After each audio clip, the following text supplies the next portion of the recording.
And welcome back to episode 119 of the Hit the Showers podcast, presented to you by the Foolproof Entertainment Network.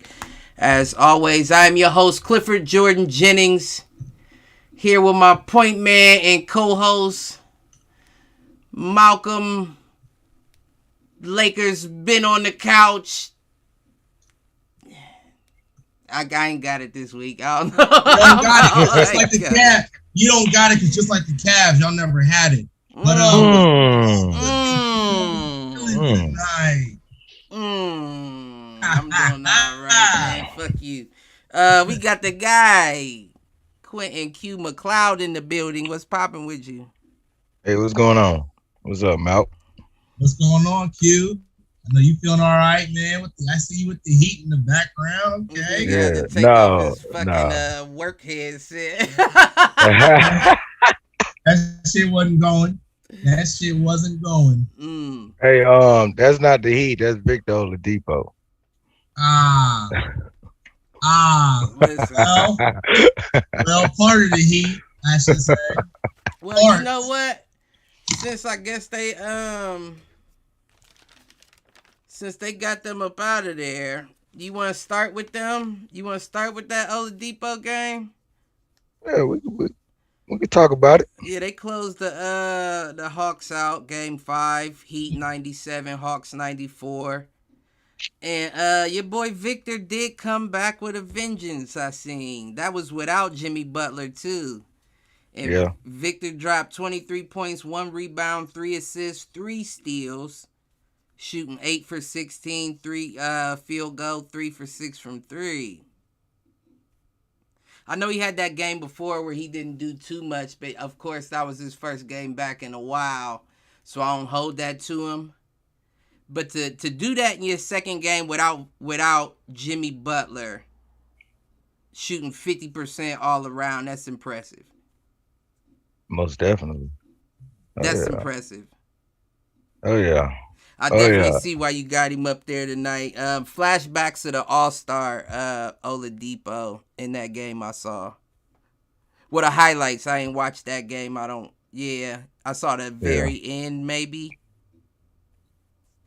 Nope, I think that was on ESPN that I saw that, and then I watched the highlights. Yeah, man, it was pretty nice. And his first game, he offensively, he did terrible, but he still banged out 8 rebounds. Right. You know what I'm saying? And his defensive efficiency itself was high. Right. You know what I mean? He was picking up the 50-50. That's you know what's up. what the balls we didn't get when we let that one game get away from us that Atlanta took. And Jimmy played in that one. Yeah, he did. Yeah. So I mean, I guess I would have to give him a few more points, right? Because Jimmy was in the game, you ain't have a good game offensively, like you said. And then the next game, Jimmy's not playing. You're the only guy that can really step up. And you give us a 50% all-around shooting game.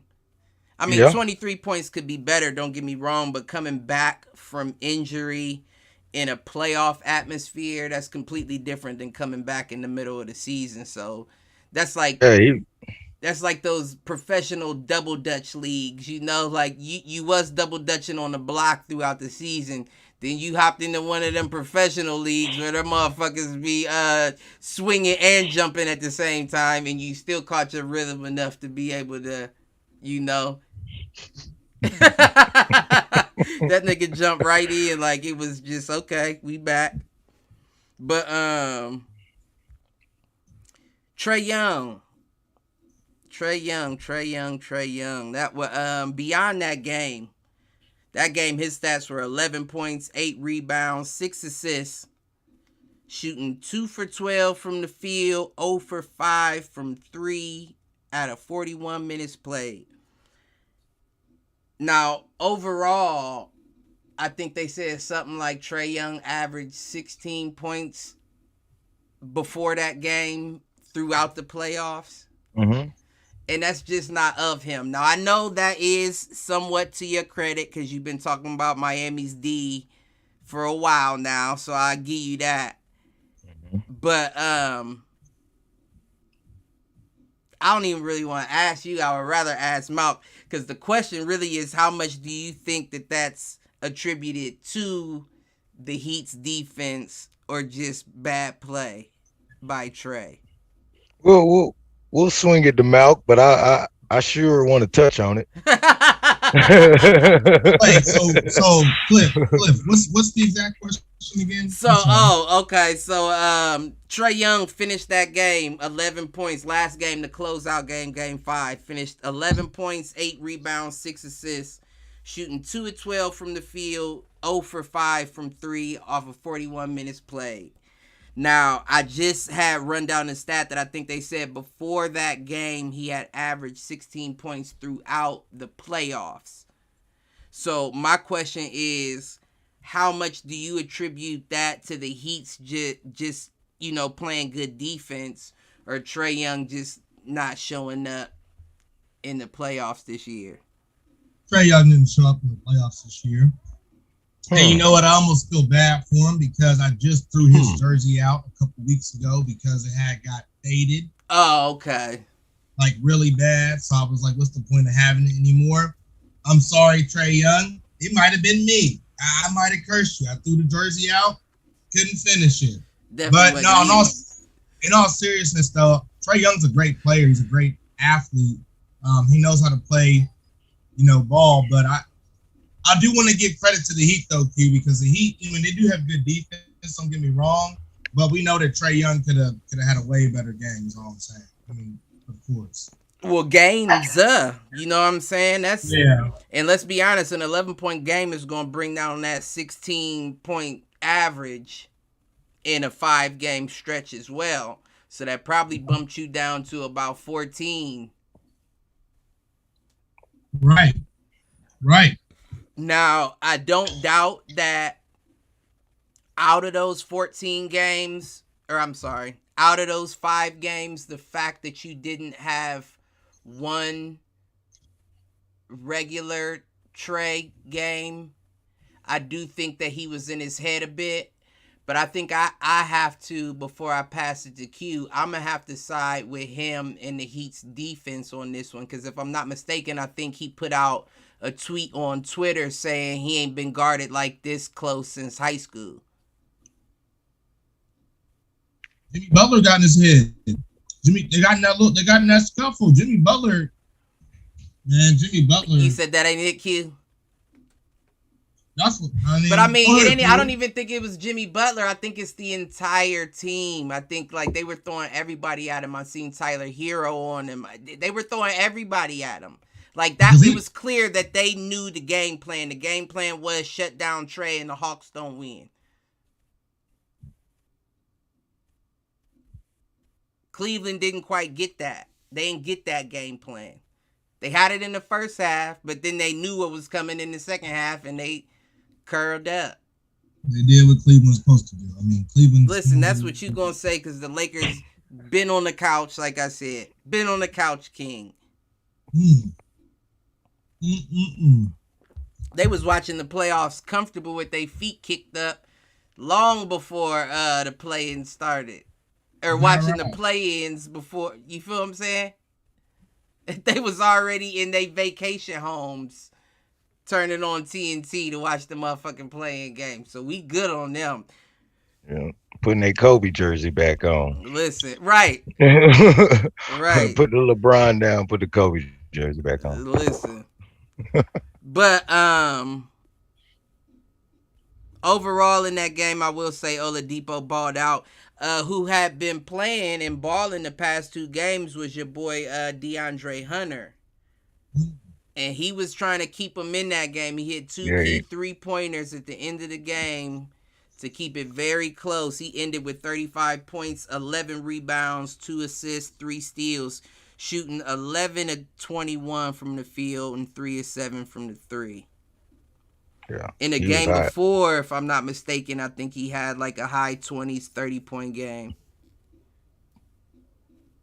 but nobody else showed up. Bam did his thing with a double-double, 20, 11, Everybody and showed. 4, one steal. We had a few guys show up. Bam 20 and 11. Struce gave you 15. Caleb Martin gave you 10. Tyler gave you 16. Caleb was out there. Hey, 15. That putback dunk he got off. Hey, man, I'm telling athleticism. He was out he there. Needed dunk contest next year. I'm putting him in. He need to go. You think he got that? Man, he got ups. You think he got that, the dunk contest? I think he got the fly. Okay. He got the fly in him. But you know what? And you need what? And we need some guys with some spunk to be a part of these dunk contests. I do agree. Not, we keep picking the shy guys, and but maybe he don't want to. No, I think he need to be pushed a little bit. That's all. It's interesting, right? It's interesting, right? And I don't want to lose my previous thought. So remember, we was talking about Caleb Martin, but correct. It's interesting, right? Because out of the All-Star game, the dunk contest is the only competition that you don't necessarily have to have any skill to play in. True. You know what I'm saying? Like, your boy from Golden State, Toscano Anderson, that was in the dunk contest this year. For what? For fucking what? You know what I mean? Like, what have you ever done? Yes, we know you have bounce, but you're nowhere near the All-Star level. You're nowhere near the name being called at the All-Star level. And it's not like you got enough bounce to where we like bring in Toscano. Yeah. So I do feel like with the dunk contest, you should see more people with their hands up, right? Like, I'll do it. Yeah. Because it's like, I didn't have to have the points to make the All-Star game, but my manager wants me to be there because that's going to put my name out there. Correct. Yeah. Yeah. And I want my name out there. And the reason why I say it the most is because think about we go to the Heat culture here. Harold Miner, dunk contest recipient. How far back was that, boy? I don't even know that name. That was in the 90s. Okay, but I've heard it, but I don't. But we could jump. But then we could jump back to more recent, where we had your boy with the good legs, Mr. Oh man, he's in Portland now. Oh, Jones, not Jones. I'm sorry, I lost my whole thought, man. In Portland, but no. Well, he played for us when he won a dunk contest a couple of years back. And man, he just slipped my mind. I had it in my mind, and it just left. That's gonna bother me now because I'm trying to think who won it from Miami. And what year was it? The one where Dwayne Wade fucked Aaron Gordon out of it for the dude that played for Miami. What the fuck is his name? Oh. What the fuck is his name? He played for Miami. Yeah, you remember? He won the dunk contest between him and Aaron Gordon. What year? Or was it Zach LaVine? It was either Aaron Gordon or Zach LaVine. It was recent, probably like 3 years ago. Oh, okay. 3, maybe 4 years ago. Damn, I can't. Derrick Jones. Derrick Jones. Derrick Jones Jr. I knew it would there come you go. to me. I knew it would come to me. Yeah. Airplane mode. That's crazy. Yeah, that was bothering me. But he did that in games. No, he did. He's known for his defense. And he had a decent 3-point shot too. Yeah. So yeah. I'm not saying that Toscano Anderson wasn't a decent all-around player because they probably were on the same level-ish. I would hedge Derrick Jones out a bit because Toscano Anderson had a run, but I hadn't seen you do that consistently throughout the season where I have seen Derrick Jones do that. So I will edge Derrick Jones out on that.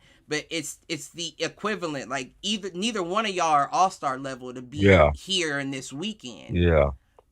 So the dunk contest is the only contest where essentially nobodies can raise their hand and be like, I got ups, let me get in it. Yeah. But those guys never really amazed me in games, you feel me? And that's where I'm kind of coming from. Winners? Yeah, the past participants, you know what I mean? I thought the year that Donovan Mitchell. But I also thought the year that Donovan Mitchell won it, they should have gave it to Dennis Smith Jr. Yeah. I thought he had the more exciting dunks, the more like Donovan's was cleaner, but Dennis Smith Jr. was going out there to win it. Like he was trying to wow motherfuckers, and he was smaller. Yeah. Yeah, I don't know. Yeah. That may be my bias, but I like that. Oh, nah, he was nice. To bring it back though, Caleb Martin, I'm glad you brought his name up, right? Because all throughout college and high school and even the NBA, he's been the less looked at brother. You know, Cody's the one that's always been the higher, the better offensively, the better all this. And then you look at it where he gets luckily traded to the Heat, where you literally got a title shot. Not only do you have a title shot, but you're making a name for yourself just by being out there getting those cleanup points like that. Mm-hmm. So now you balancing out, you know, the pendulum. Like it's getting even now. Where can you really even say Cody's the better brother out the two? I can't say it, not after seeing the kind of defense he played this year. But I guess his shot's more pure. I will give Cody the more pure shot. But he's even stepped that up. Caleb's even stepped his shot up. Yeah, he started from the corner three and moved on over and work off the dribble now. Right, he's getting confidence. Because he's dangerous attacking the basket, and he's realizing that. He's realizing that big time. I can see that from the small preview I've gotten from seeing them throughout postseason play. Yeah. Yeah, it was big when he went out. He spent a few times hurt this year. Did he? And that was big. That was big. You know, affect the depth right there. So, you know. But the Hawks is out of there.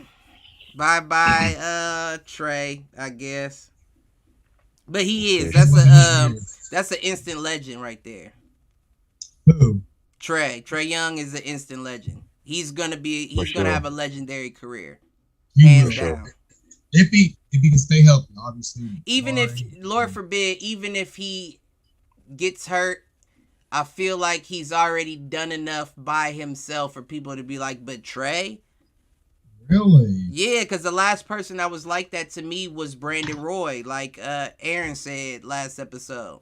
Brandon Roy was the one where we were like, oh yeah, if he didn't get hurt, that motherfucker was going to be everything. Mm-hmm. And I think Trey is not even a whole season, I would say about a half a season from surpassing him if he were to get injured and his career be over. Then it's not, do you remember Brandon Roy? Do you remember Trey Young, though? That motherfucker was giving niggas hell. That's why it's so shocking that he can leave a playoff series, even against the Heat, averaging 14, 16 points. Well, that's tough. It could be worse. Oh, no, it's no notch on it's no flaw on his record that this loss took place. Right. Because Atlanta didn't do anything for him to improve that team from last year's playoff run. They just said, "Oh, you could do it last year. Well, let's see how you do this year in the same fucking situation." Meanwhile, other teams is moving and shaking, trying to get different pieces. They like, nah, just send Trey out there to do his thing. Right. Well, the only reason why I said that is because I don't want to jump the gun, just touching on it, but I could have sworn I seen like a stat line about KD's playoff performance, so like thus far or whatever, and I think that they were pretty low. I think that I had seen, so that's why I had said like, man, It's not in the teens. KD? Yeah, it's not in the teens. I don't remember what it was exactly. I just remember I thought I seen it on like ESPN or somebody had reported it saying like this was one of the worst, if not the worst performance. Oh, you might be talking about no, you're talking about the stat of Are you talking about the stat of the most field goals attempted before a make in the playoffs? I don't remember what it was. So there was a stat line that was most field goals attempted before a make in the playoffs, and the stat was I think it was Joel Embiid with like 14. It was Michael Jordan with 12, and then it was KD with like 10. Those were the top three. So I don't think I saved that though. But yeah, that's the only stat I can think of because KD didn't have awful performances. He just didn't show up. Right. He was just it seemed like he was just expecting Kyrie to do it. It almost felt like he thought they had this in the bag, and he was saying, Kyrie, you take this one, I'll take the next one. You know what I'm saying? Almost like something may have been bothering him. Like he might have had like a nagging injury, and he was like, yeah, I'm not going to go off this series. Kyrie, you got it. I'll take the next one, though. And it just never got to that point because I don't recall seeing too many games from KD over 22. And his shooting wasn't awful. Other than the one game that put him on that list. Right. Yeah, I didn't see his shooting being awful. They said he averaged 26.3 points, 6.3 assists, 5.8 rebounds in 4 games in the 2022 playoffs. Yeah. I knew it was in the 20s. But his 3-point percentage was 33%. I mean, but that's not awful. It's not good for KD, but it's not awful. 35 is the high mark. You know what I'm saying? If you in your season with a 35% 3-point, they're looking at you like a shooter. Right, but that's what he's, in my eyes, they call him the greatest scorer of all time.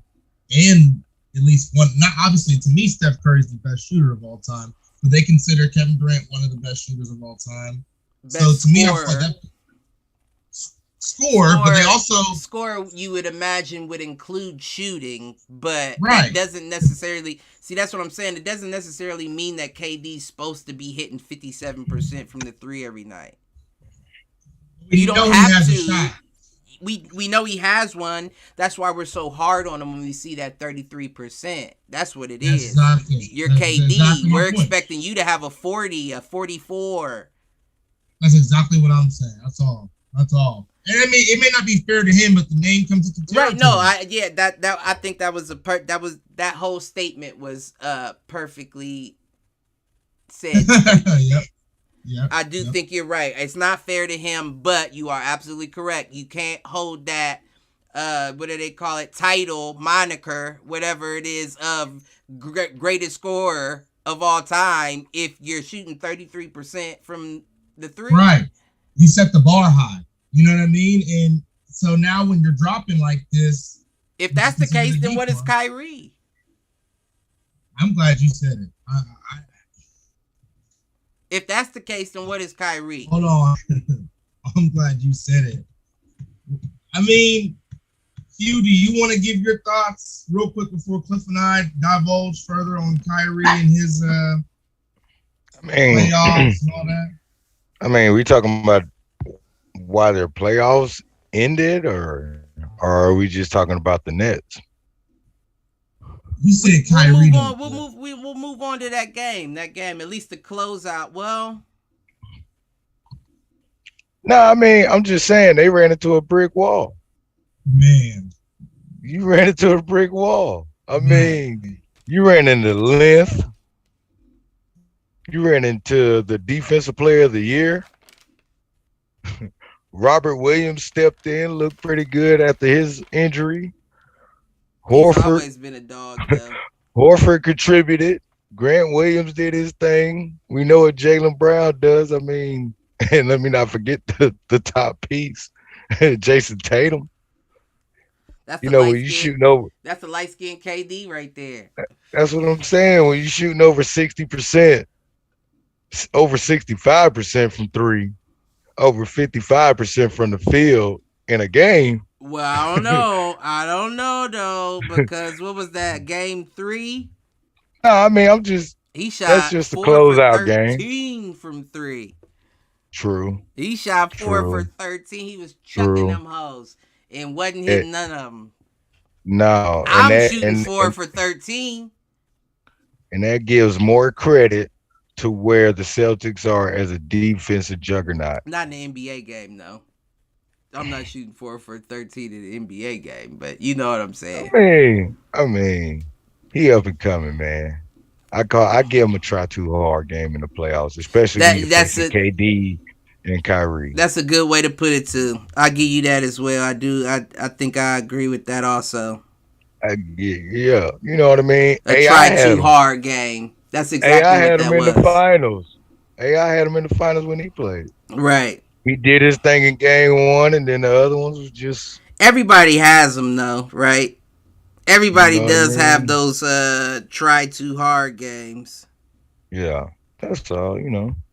But where they're at, I'm happy. I mean, as far as KD and Kyrie, You said where they're um, at. What you mean as far as like what they accomplished, or as far as where they're at is like to possibly return with each other? I mean, I like no. I mean, as far as Boston, I wasn't talking about the Nets. I don't like anything about the Nets right now. I don't like the makeup of the role players besides Seth Curry. I don't. Love I Seth. mean, I I love mean, Seth there. I love Seth. I love I Seth in the mean, Nets with the Nets. Kyrie and KD could work. I love a little Bruce Brown. He big headed though. He come You from the think? U. Huh? You think he big headed? I think so, man. You didn't hear him before they got ready to face Boston.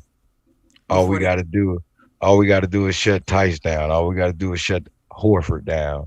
You know what I mean? That's big head, and what Horford did, I mean, but at the same contributed time, defensively on the boards and put up points. but You at the ain't shut him same down. time, I would say that Bruce Brown is the closest to the Draymond Green, Patrick Beverly role that the Nets have, and I would feel some type of way if he said anything but all we got to do, because that's in his mind, that's all we got to do.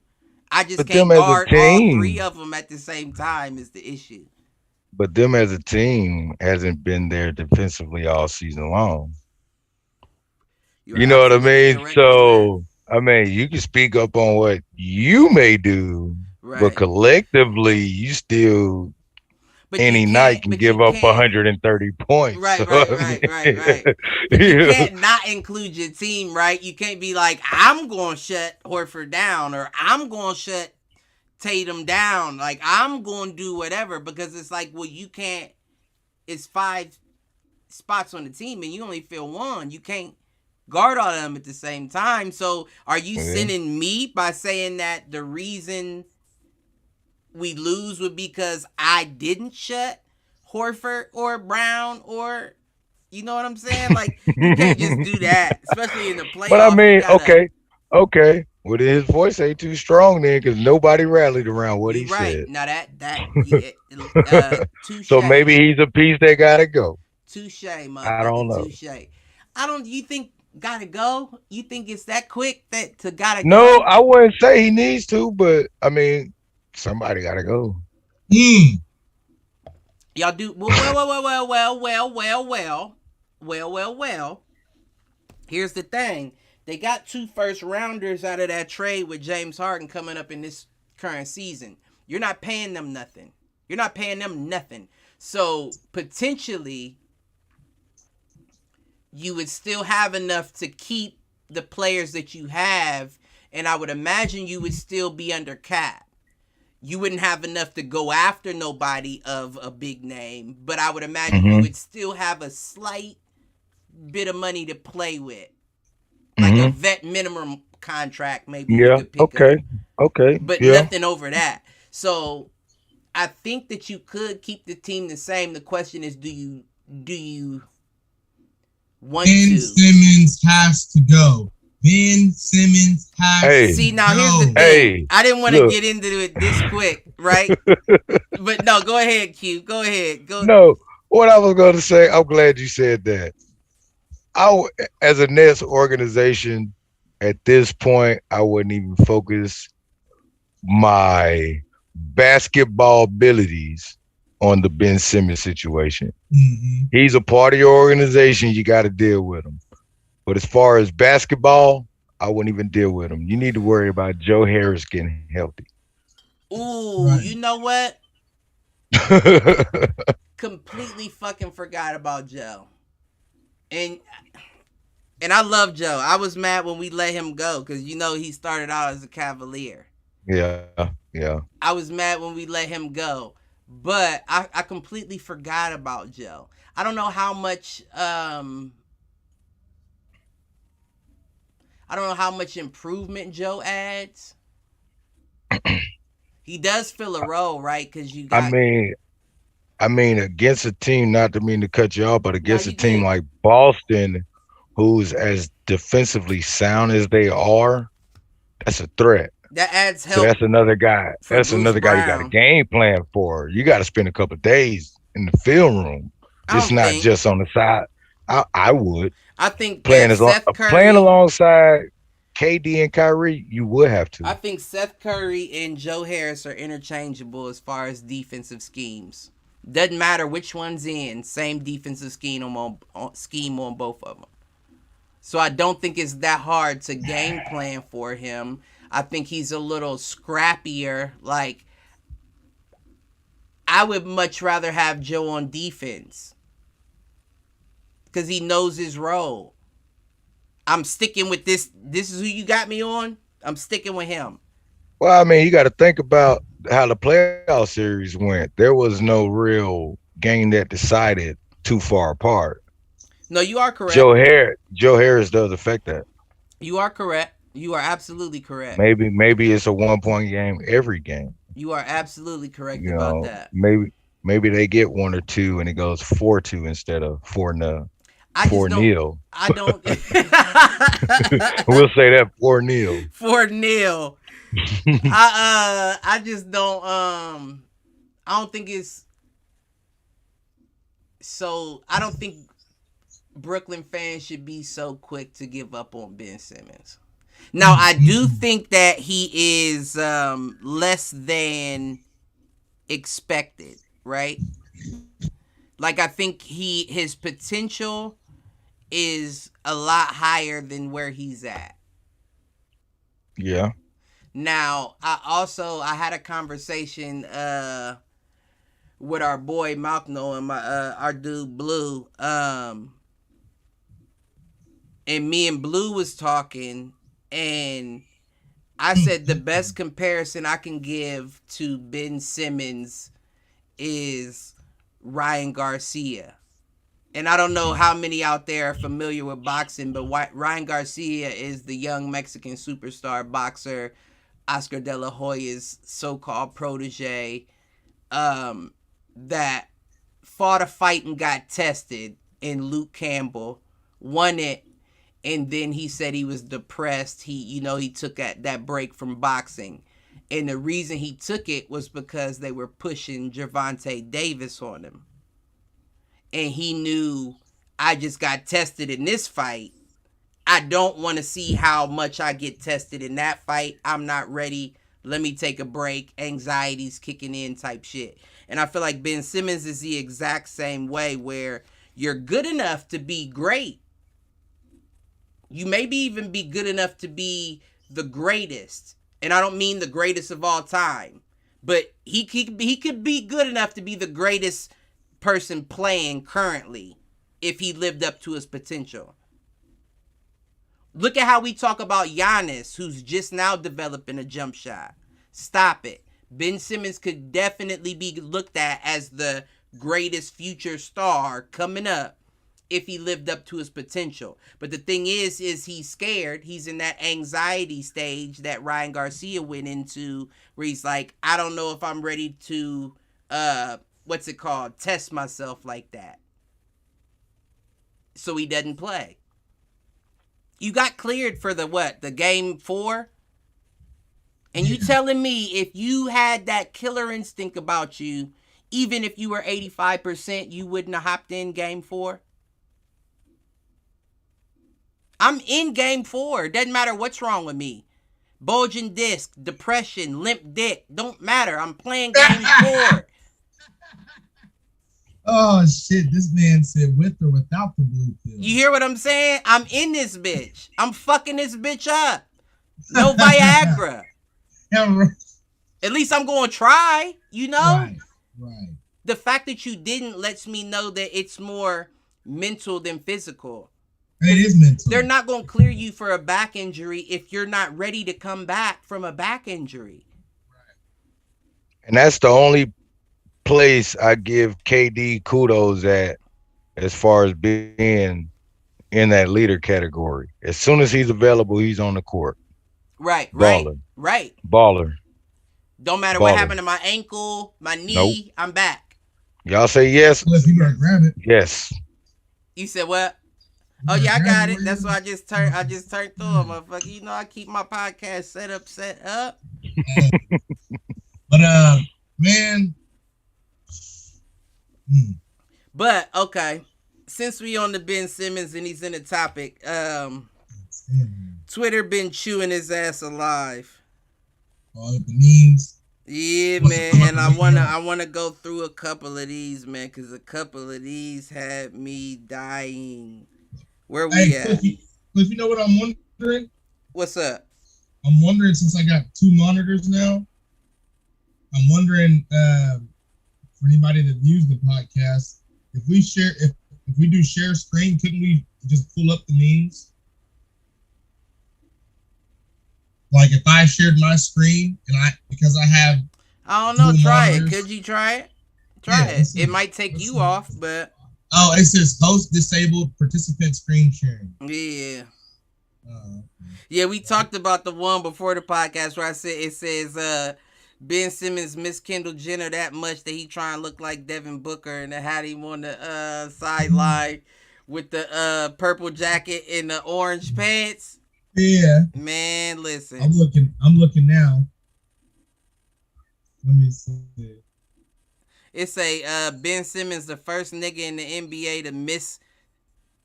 Ben Simmons, the first nigga in NBA history to miss games with vaginal irritation. This is there's one that says a text message. That killed me slime. There's one that says text message from manager. It says we are short staffed for tonight. Yep. Then that's crazy. Good luck though. Right. That's him. It says at Bill Simmons, Ben Simmons now targeting game 7 or game 8. Details to come. Hey, it says, I see one that says, if you ever feel useless, remember that Ben Simmons wears a shooting sleeve.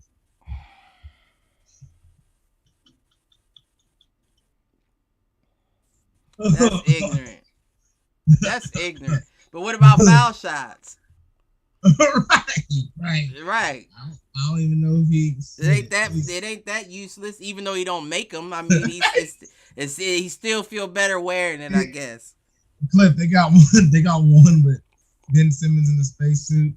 It says when you have the option of shooting a 3 or going into space, it's got him at the bottom of the spacesuit. Wait, what?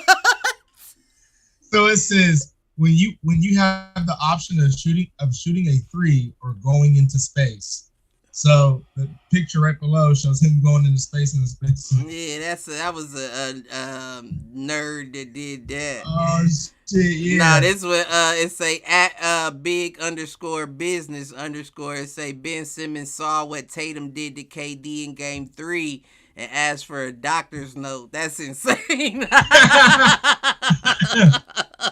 Oh shit! Oh shit! That boy. It's a at Dean Scorpion underscore. Seth and Drummond fighting for their playoff lives while Ben Simmons dressed up like Willy Wonka. He was wearing the same suit they was trying to call him Devin Booker in. Oh my goodness. Yeah, that shit. I don't even know. That one's not even. That was just Reggie Miller giving his, his commentative. He said, "Come on, man. Out of Game 4, when it was rumored you were going to make your debut, this dude has zero competitive fire. As small a chance as the Nets have to come back in this series, you still have KD and Kyrie. All you need is to win one game and take it from there. Hashtag man up." I agree with that though. Reggie Miller. 100% agree. I agree with that 1000%. That's why I don't understand. Like, that's why I call him the Ryan Garcia, because it's like, and for all the shower heads out there that don't know who Ryan Garcia, I think he's only 24 years old. He's currently 21-0 with 18 knockouts. Like, your record is so much better than all of the younger fighters that are asking for the big fights, but for some reason you're not ready. Why? Is it because you spent too much time kicking it with Jake and Logan Paul on YouTube and you weren't really focused on what you needed to be focused on? Because you know what I'm saying? Like, there were so many pluses to your game. And I'll say it, even though you know how much I like Tank, Malcolm. Ryan Garcia has the potential to be the best out of all of them. The potential. Right. The potential to be. But we all know potential is nothing without hard work and mentality. Mm-hmm. Yep. Fuck. That shit listen. I can't say nothing though, because I've heard that in my life too. Like, you got the potential, but you just don't want it. So maybe maybe me and Ben Simmons got the same gene. I don't know. Oh shit. But I do want to ask a question, and we'll stop picking on Ben and the Nets. I heard everybody from Jason Williams to Stephen A. Smith to Shannon Sharp talking about the Nets are the biggest disgrace of the NBA. And I really want your take, Malcolm. Are they a bigger disgrace than the Lakers? The Lakers. Waiting on it. Predictable. Already was prepared for the question. Well, be prepared with an answer. Yes, they are. Is that even a question? Yes, they are a bigger disgrace. A bigger disgrace? Yes. Look at the talent. Look at that talent. Kevin Durant, Kyrie Irving, Seth Curry, Ben Simmons, fucking LaMarcus Aldridge came back, didn't he? Blake Griffin, who actually played a little bit and played well when he did get to play. You know what I mean? Way more, let's be honest, of a star-studded team than the Lakers are. So yes, in my eyes, they were definitely a bigger disappointment. How you feel about that, Q? Or do you want me to just kill this nigga right fast? I mean, he said they were more star-studded. How? Because they had one of the best scorers in the league on their team, because maybe they had one of the best showstoppers in the league. I mean, that's what make them the best. I mean, anybody else, you had to wash up Blake Griffin, who showed flashes of his old self every now and again. Right. Yeah, None Seth from the leaping though. Yeah, but continue. Yeah, Seth Curry, who had nagging injuries, who couldn't stay in the lineup. Yeah, Bruce Brown, who mine was bigger than his game at the time, showing up in the playoffs. Yeah, Andre Drummond, who everybody wants to be Mr. 2020 like he was in his first 3 to 4 years in the league. I Right. mean, come on, bruh. When you got a team assembled by a LeBron James saying, I want this guy, one of the best players that ever played the game. I want this guy. That's a bigger disappointment when you don't show up in the playoffs. I agree with all that. And then beyond that, is y'all's team, asterisks or not, won a championship within the past 5. Isn't that what you like to throw up in everybody's face? So since y'all won a Yeah, but that was championship, then. don't That matter. was Since then. y'all This won a is now. championship within the past 5 and couldn't make the playoffs within that same time frame, it's almost like how many falls were that big with the arguably the best player in the league on the team still. Now, as far as you adding Seth Curry and all them, that's completely different as well because we all know how long it took Dwayne Wade in the Heat with LeBron James and Bosh to get going. You can't expect them to get it going in 30 games. That just doesn't work that way. Now, beyond that, you also had James Harden, who is expected to be one of the biggest scorers as well on your squad, who left 30 games left in your season. So now you're down to just 2 men right there instead of your big 3, and you've been replaced by new players that we have yet to learn how to gel with.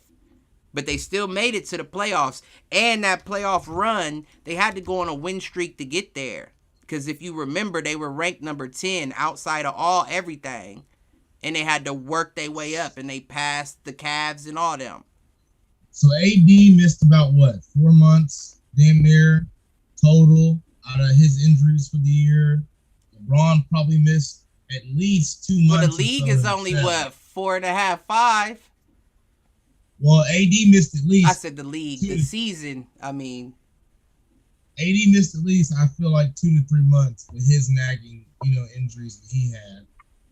LeBron sat out. So what I'm saying is, and then you had Westbrook, who was supposed to never be part of the plan. But no, I'm lying. Like it's more than that. Like you said, GM LeBron. But you got Carmelo, but Carmelo is not the same Carmelo. It's just the name, Carmelo Anthony. You got Malik Monk doing his thing, and you got Frank Vogel who don't want to coach. He's scared to coach these guys. He's not assertive. You let them guys. Frank Vogel got himself fired. Let the whole locker room walk all over him, disrespect him, text on the sideline, not give a shit. Who was the coach when they won that first championship? Frank Vogel. All right then. Things change. That's just like my Eagles. How? That's how? No different. How does How does a coach coach a team to a championship and then all of a sudden years later forget how to coach? Cliff, call Doug Peterson. I was wondering the same thing before we fired him in Philadelphia. Listen. It happens. It happens, Cliff. It happens. I don't know why it happens, but sometimes this shit happens. Sometimes you go ahead and win a ring, then next couple of years you lay a goose egg. I think all that is more disgraceful than an experiment team that was thrown together to see if they could win that broke up halfway through their season. That's a lot more disgraceful when you think about it. When you put it on paper and give it to somebody subjectively outside of the whole situation, like 20 years later, bury the book and let people pull it up and read it, they're going to be like, well, what were the Lakers doing? Why are we so hard on them when the Lakers didn't even make the play-in tournament? Mind you, the first year in how long of LeBron's career that's never happened? 14 years or some shit like that. I don't know. That seems more disgraceful to me. I could be wrong, but I mean, that's just in my opinion. I think that everybody's jumping down the nets because it's like, it's ESPN. ESPN is like the news, If Donald Trump ain't there, then we need whoever else to grasp a hold of, even if it's not a real story. Yeah, they got swept. Probably shouldn't have gotten swept, but shit fucking happens. Shit happens. Right. You feel what I'm saying? Now all of a sudden we saying that the most disgraceful thing about the NBA was a playoff team? Is that what we're saying right now? But to have that playoff team assembled and get swept does speak volumes, though. To lose Wait, is one thing. but was it the same team that was assembled that got swept?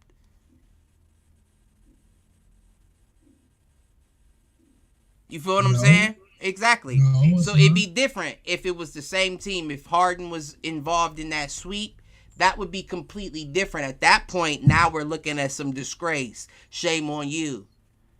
Well, if anything, you should be playing better without Harden, right? Why? Because the new pieces. How many pieces did they get back for Harden? Like 4? The biggest acquisition ain't playing. Right. Mind you that as well. And you got back 3 other pieces, and you expect to gel with those 3 other pieces as opposed to that one man that we had before. Add on top of that the best piece that we received out of this deal isn't playing at all. I don't know, man. I don't know. I call bullshit on Stephen A, Shannon Sharp, Jason Williams. I call bullshit on all that. I feel like what's the name? Me put you up to that. Your episode manager or whatever you call it put you up to saying some dumb shit like that. And it happens too often, and it's like there's no other. They got a monopoly on sports talk. There's nobody else that can call them out on that shit. So they say the dumbest shit in the world, that being one of them. The Nets are the biggest disgrace of the NBA? Oh, that's wild. That's wild talk to me. Biggest disgrace is LeBron not being in the playoffs. I agree. Damn it, if he wins or not, he ain't there. He ain't there. It's not a playoff without LeBron at least starting in it. Look, everybody want him.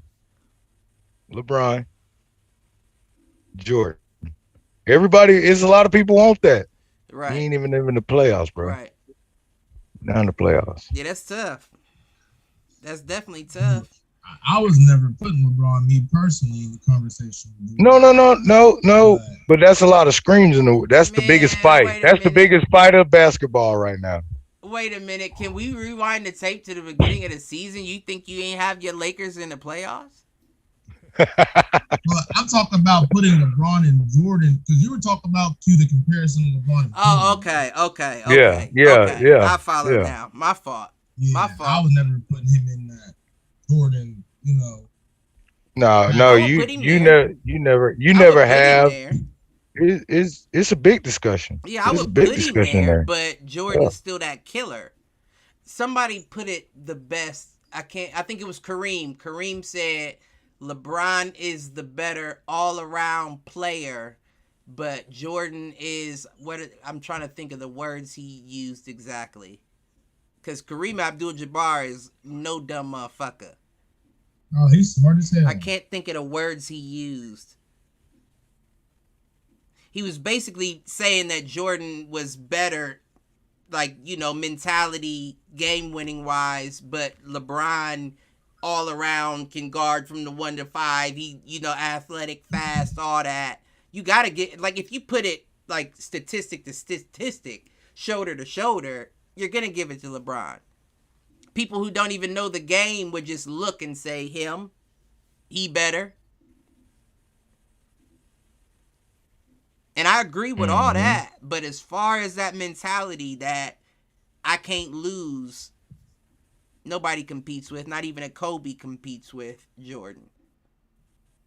And I grew up in that era watching, you know what I mean, as a kid watching Jay. Right. Hey, when they stepped on the floor, you knew they winning tonight. It's just, how's the game gonna go? Right. Yeah, I was still growing up. I didn't appreciate Mike until, a little bit before the preteens. Yeah. Like, I saw him. I always used to root against him.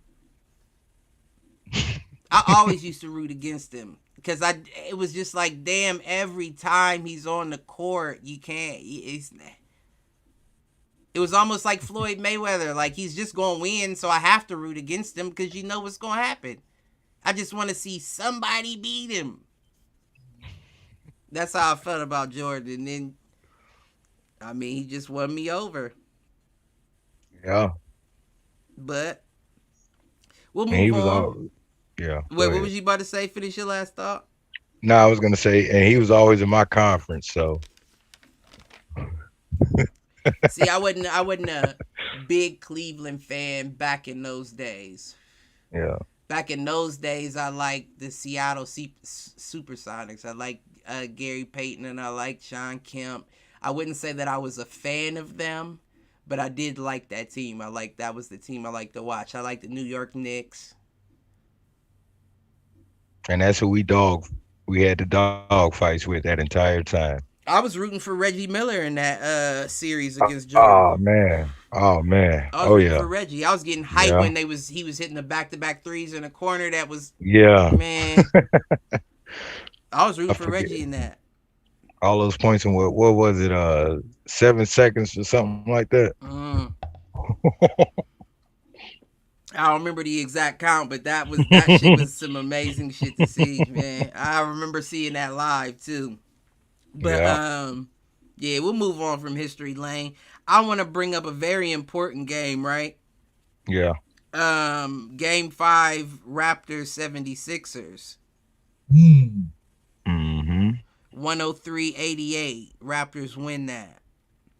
Now, I want to point this game out, right? Because first and foremost, I know Drake is doing donuts on the freeway in Toronto. Do they call it the freeway into like the interstate or the levee or something? Whatever they call it in Toronto, he's doing donuts on that motherfucker, first and foremost. Secondly, I'm calling it right now. The Raptors tie the series up tomorrow in Game 6. I'm calling it right now. The Raptors tie the series up. Now, I'm not going to say I think they're going to win it. I can see that. Even though I said the Raptors pull this out. But that was also me being ignorant even saying that. I had a piece of, I had a little confidence in them, but didn't think they'd be doing all this. But I do think that Raptors win Game 6. What they call that, the 6. They going back to the 6 getting a win. In Game 6. Listen, I'm telling you, Drake in the studio right now writing a song about this shit, I'll tell you. Man, I wish I could be there. Listen, I bet it, listen. And then go to the strip club where Drake throwing ones to the point you got kicked through dollars. I'm walking with my ass, but no, I'm just playing.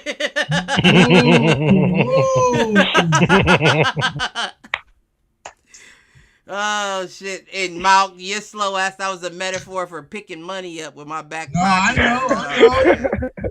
You call NASA fans, I had to clarify. That's all. Listen, Cheeks is tight in the I don't know, all the strip clubs he named is from Texas. Yeah. But all I'm saying is, yeah, I agree with you, Q. That would be experience. A Game 6 in Toronto. You already know if they pull that off, it's an after party somewhere where Drake going ham. And I'm not even a Drake fan, but I would be there. Because listen, they going nutty. I'm telling you, they going nutty.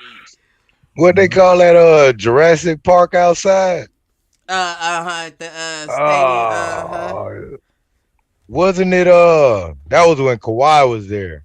You can hear the outside on the inside of the arena. That's why they say they got the just like they said about the Seattle Seahawks back in the day with the Legion of Boom. They said that they stadium is the 6th. Yeah, that's how Toronto is. I'm ready. I gotta go to it. I know you ready because you probably rather see the Raptors than the 76ers. Oh, yeah. Well, I don't know. If I was the Heat, I would probably rather see the 76ers, if I'm being honest. It don't matter. I think I would rather see the 76ers. It don't matter. I know Precious Achua won't be getting 17 points off the bench. Listen, I tell you that. Well, the whole reason why I wanted to bring that game up too is because that was game 5. James Harden didn't do the best. No. Yeah, he was 15 points, 2 rebounds, 7 assists, 1 steal, shooting 4 for 11 from the field, 2 for 6 from the 3. And it goes back to the question I asked. I said, do we ever see a regular season James Harden game in the playoffs? And I don't think that you do. I think that that's exactly why the press and all the commentators were asking him, do you feel any pressure ahead of this postseason? Because you haven't shown up in any that we've ever seen. That's why we're asking you that question. So when you say, no, I don't feel any pressure, it's not that we're asking you, like, are you nervous before a fight? No, we don't care if you are or you aren't. We're asking you, how much do you want to win? Because we've never seen you do good in this situation. And I don't think you ever see James Harden put up a 30-plus point game in this playoffs. Even if they get past this series, which is definitely possible because Game 7 is going to have to be in Philly. Let's not get that mistaken. But we've already seen the Raptors beat you there. So they are already confident. So I think it's possible that you win this. But even after this series, do we see a 30 fucking point game from James Harden? Look You what missed just a happened to Trey. triple-double. Look what just happened to Trey Young. You can't expect that. Well, you know what? I will say that I agree with you in the fact that I think that out of the East, the next best defensive team is the Raptors. Other than your Miami Heat. I do think the second best defensive team goes to the Raptors. So that's why I said I would think you would want to see Philly more because really all you got to do is target Embiid and Harden. You know what I'm saying? Make Tobias Harris and Danny Green have to beat you. They're not going to beat you. Yeah. It seemed like Maxey cooled off. He was, 5 for 14 in that game. Maxey went hard the first 2 games where he got his little stats. And then after that, he went back to the role player that he is. 38% shooting from the field as a team. I'm not going to call him a role player because I do think that he does have the chops to start. Yeah, to start. Who, Maxey? I mean, to be honest with you, if Harden was Harden, like you say, regular season Harden, you're looking at a big 3 with Embiid. Well, they right did there, start him last game, didn't they? Yeah, they had Harden at the 2 last game. Yeah. Mm-hmm. Yeah. I mean, it's there, but you got to think about it. When the series started, and I was discussing this earlier, there was a lot of attention and double teaming on Harden. He wasn't producing. So now you can focus that attention to Maxey, who was hot. Right. Now you can single up on both of them, but put your best defender in the game when Maxey's there. Right. Philly messed up their own rotation by adding Maxey to the starting lineup. They did. We talked about it. I said they were better on the bench, and Embiid and Harden was better on the bench. Now, that's fine. If you're going to start them together, that's fine. But you can't then bring your third best scorer in there to start with them. Because then what happens on the bench? We talked about that with the Tyler Hero situation. Right. Even with injuries, he still came off the bench. Mm-hmm. You are absolutely right about that. Yeah. That got down to coaching. And your turnovers went up. Right. Trying too hard. Well, I tell you what, y'all throw something out. I gotta take a piss real quick. I ain't even gonna stunt you. I'll be back in 2.5. So Q, you think the Heat gonna really finish it and win it all this year or what? Man, to be honest with you, they're a real threat. Giannis just in another atmosphere right now. And we just got to bring them down to where we are. Right. If we can make it past that, I see the East as a whole as a tougher situation than the Western Conference this season. Right. You know what I mean? It was a bigger test, more fight. The play-in was even more competitive. Right. You know what I mean? So I think we're battle-tested and ready to face any team that comes out of the West. Right. for the Heat, it's getting through the Bucks. I'm gonna just I leave it agree. at that. Because Giannis is acting stupid. Drew Holiday, we already knew how good of a defensive player he was and an attacker at the basket, but he started hitting a better percentage from three. Right. You know, right. No Middleton don't matter. You know what I mean? Giannis is a problem. We was talking. I asked Q basically, does he realistically think that the Heat can finish strong and win it all? And he said he thinks they have a good shot, and that Giannis will be the only issue on the way there if that's the case. Out of the East, nah. I told you who y'all's issue is. Who that? I told you, Boston. Oh, yeah. Boston is tough, man. Boston is always under. You heard what Kyrie said when they got beat. He said, "This your time. This your time." Hey, but in my defense, Boston got to face the Bucks before they face us. Right. You know, know what I mean? do have the rougher matchup, right? Benefits of the number one seed in the Eastern Conference. But if Boston faces the Bucks and beats the Bucks, I think that they're taking the Heat. I think after that momentum, that's a rematch, ain't it?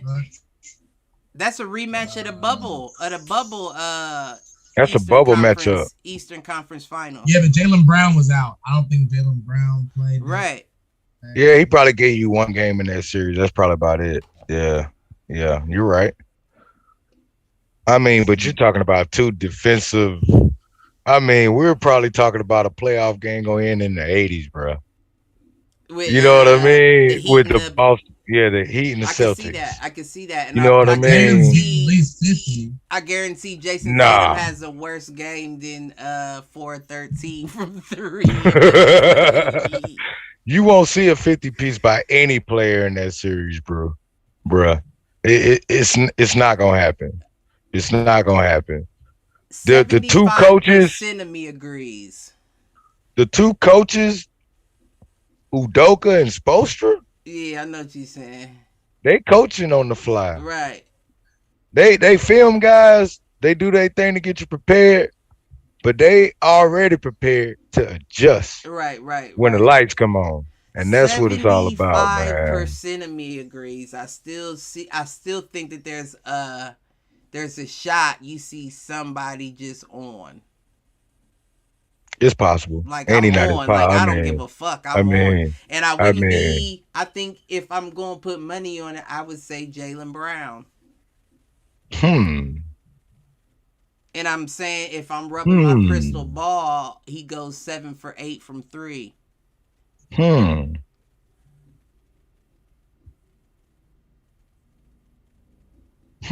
That's what I would say if I were to say that.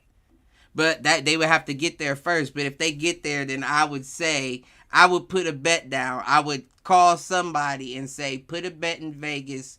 Jaylen Brown has a 7 to 8 3-point game out of this series. And I bet the odds of that are nutty nuts. It's probably, But to a basketball guy, that's believable. Right. Right. I'm thinking about like the different ways I can shut that down, but it's Listen. You can't. And Jaylen has done him, right? Like the 23, 24. But he hadn't shown out yet. And I don't even think he's played to show out. I think that the Celtics are currently having the conversation right now where it's like, Jason, you are the guy, but not so much. Not so many shots. Don't just throw up dumb shit. Look for you. Brown stays on the boards, and he takes that shot when they give him the ball. Right. He's usually not the last man down the court to be able to take that shot. No, because he's on the board. Right. Yep. Exactly. No, I get exactly what you're saying there. But listen, man. Where was the stat at? I know I wrote it down somewhere in here. Your boy Peyton Pritchard. Oh yeah, that was game 3. Game 3, 12 minutes off the bench, 10 points, 1 assist, 1 steal, 4 for 5 from the field, 2 or 3 from 3. The nigga, and watching it though, the nigga hit him with a step back 3 that was so mean. I was like, oh my fucking gosh. I was scratching my head. That nigga is bad, boy. I'm telling you. That white boy is bad. Hey, I hate to see the chance he get. He's gonna be a starting point guard. I think so. In this league. I do. I think so. Not a 2, not a 6-man. Pritchard? Point guard. Listen, if what's the name he can be, and they love him. They stood to this day. He played for Philly too. T.J. McConnell. If T.J. McConnell can be, oh, Peyton Pritchard can be. Peyton is better than hot, TJ. Man. That's what I'm saying, man. He hot. It ain't the Boston Celtics system because he shows up whenever and does his thing. Man, that dude is something, man. He's one of my new favorites out in the game. I just don't get to see enough of him. What I tell you, that was like LeBron's version of Deladova. Mm-hmm.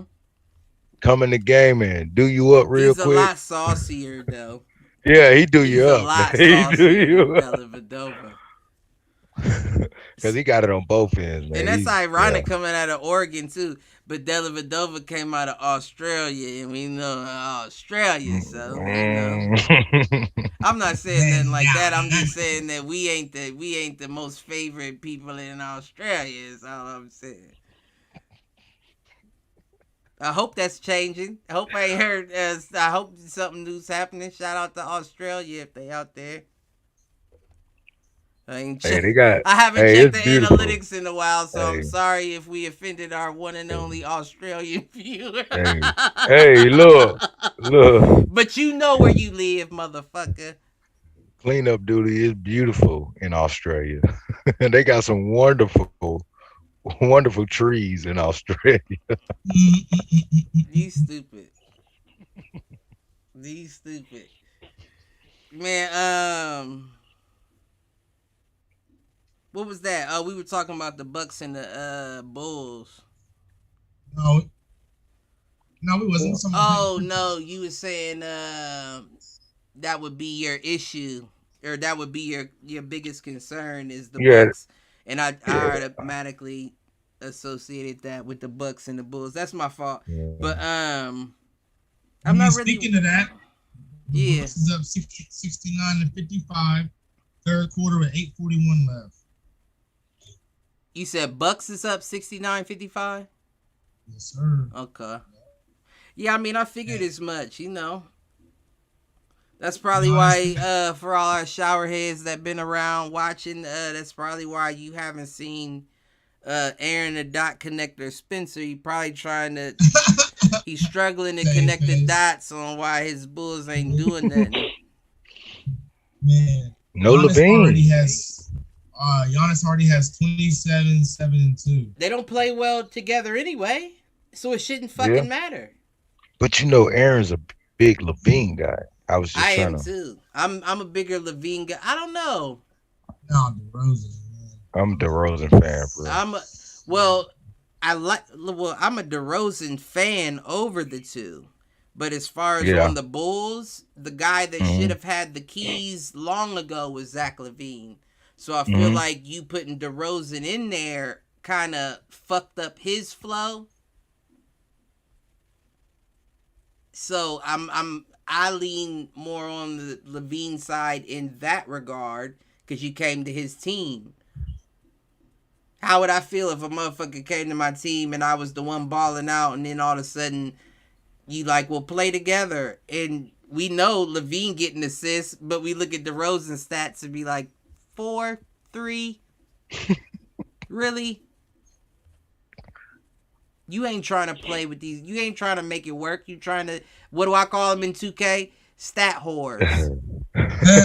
You try to get your stats, but you're not trying to help the team win. And I'm not trying to put DeRozan in that column because it definitely sounded like I was doing that. But I'm saying it doesn't seem like if I was in Zach LaVine's shoes that you are trying to make this work with me. Right. You can't average 28 points and 4 assists. Then what am I getting? I'm getting the assists to get you to 28 points, but what are my stats looking like? I was an all-star before you got here. That's where I'm like, I go with Zach LaVine in that. But I'm a fan of DeRozan more, you know.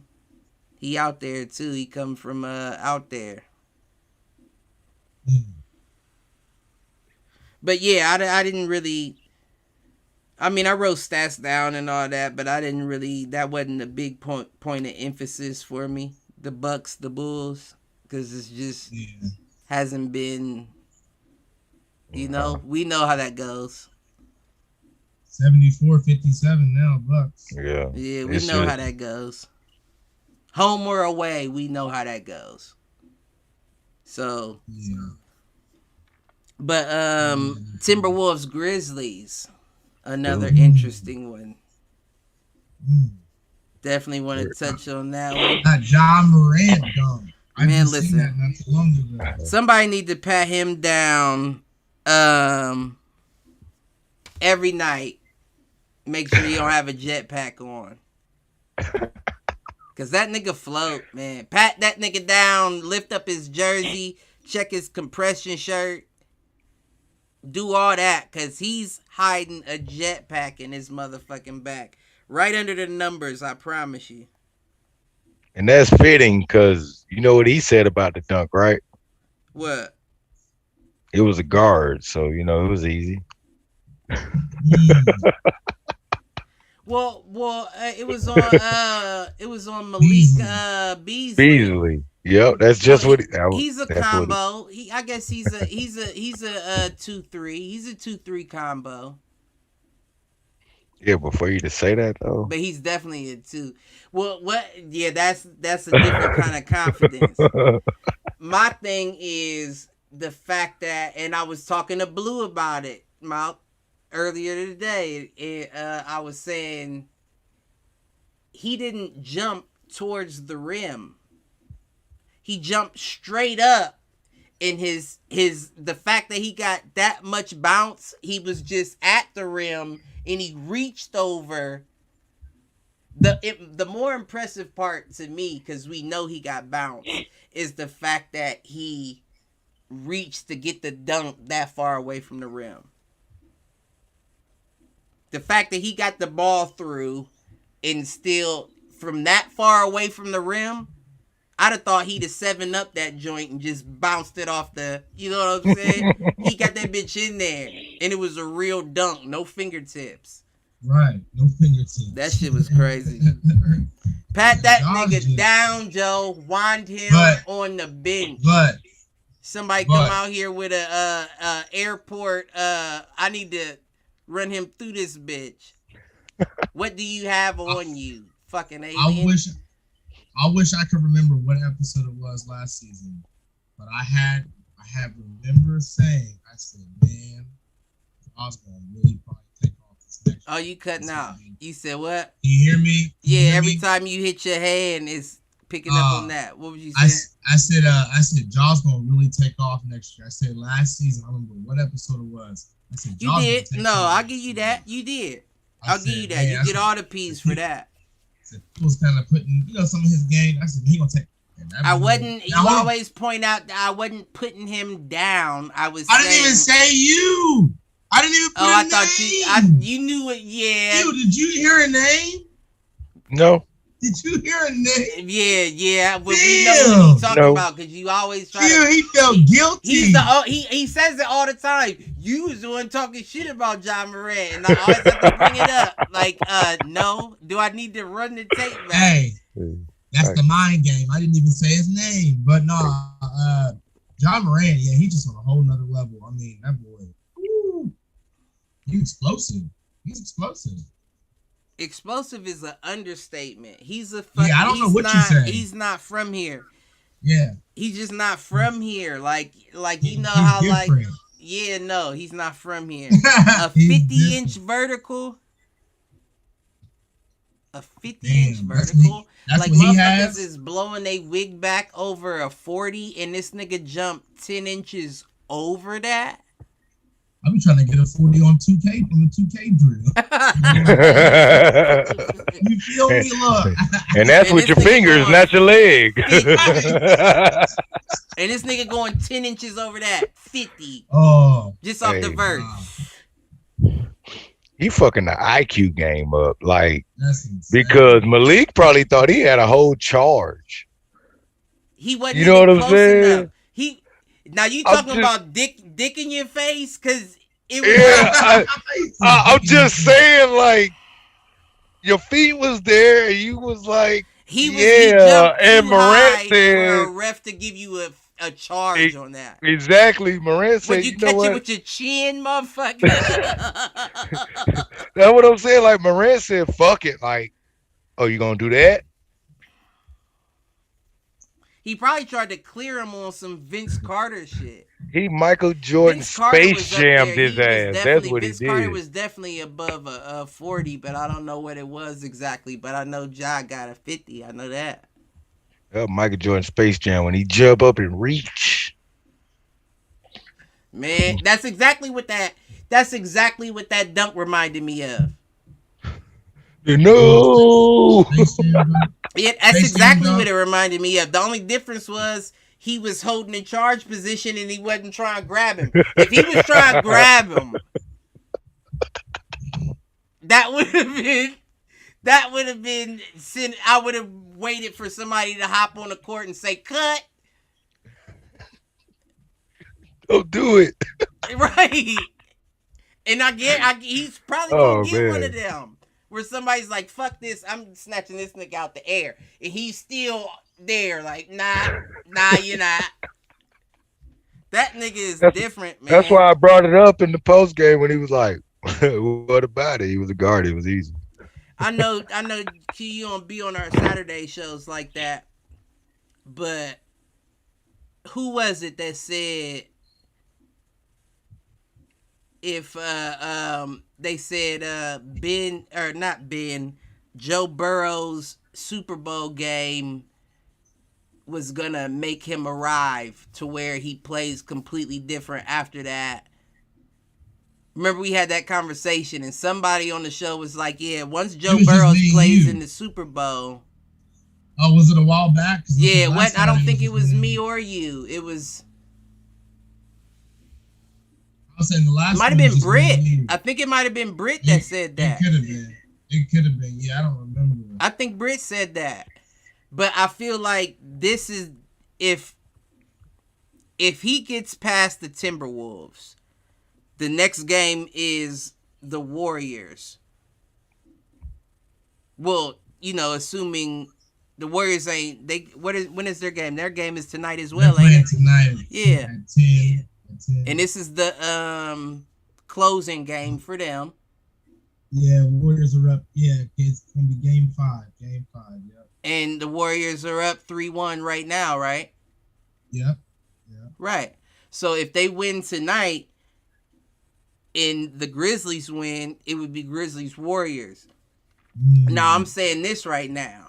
The same way Britt said about Joe Burrow, you're saying yeah, if not even beats him, just playing in this series alone is gonna cause him to make the next level step, because he did last year.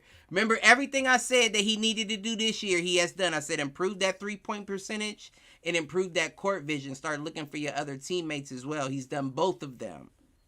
And it's crazy how he won the award. Like, you saying that. Right, he won the most improved. And I get that, right? And we're going to get to that portion of the show as well. But what I will say quickly about that, since he beat Darius Garland, I'm happy that happened, right? Even though I do think Darius Garland could have deserved that more, like coming from a lesser value to where he was, to as opposed to you already being a superstar and just tweaking a few things. But I'm happy Darius didn't win it, right? Because I feel like we talked about previously, he doesn't have enough killer in him. He needs some reasons to be angry. You know, you don't want to hate, but you want to be able to know what hate feels like. Right. Recognize the emotion. You want to be able to have something that boils your blood, that drives you. Right. And I'm hoping that this is that for him losing out on this award, because I do feel like he was a shoo-in. It should have been handed to him, but you gave it to Ja because the public knows Ja. They don't know Darius like that. Popularity contest. Right. But that's here nor there. What I'm saying is, if he gets past the Timberwolves, just that series alone against the Warriors is going to take his game to a whole nother level. That next year, we see a completely new Ja Morant. I can see that. Because right now, he's still young. He's still trying to show out. He's still trying to prove what he can do. But once he learns, oh, let me slow it down a bit and hit you like this, and then hit you like that, it's over. You're unguardable at that point. Right. I can facilitate, and then I can do this as well. And I got a decent three. He's learning how to take it off the dribble as well.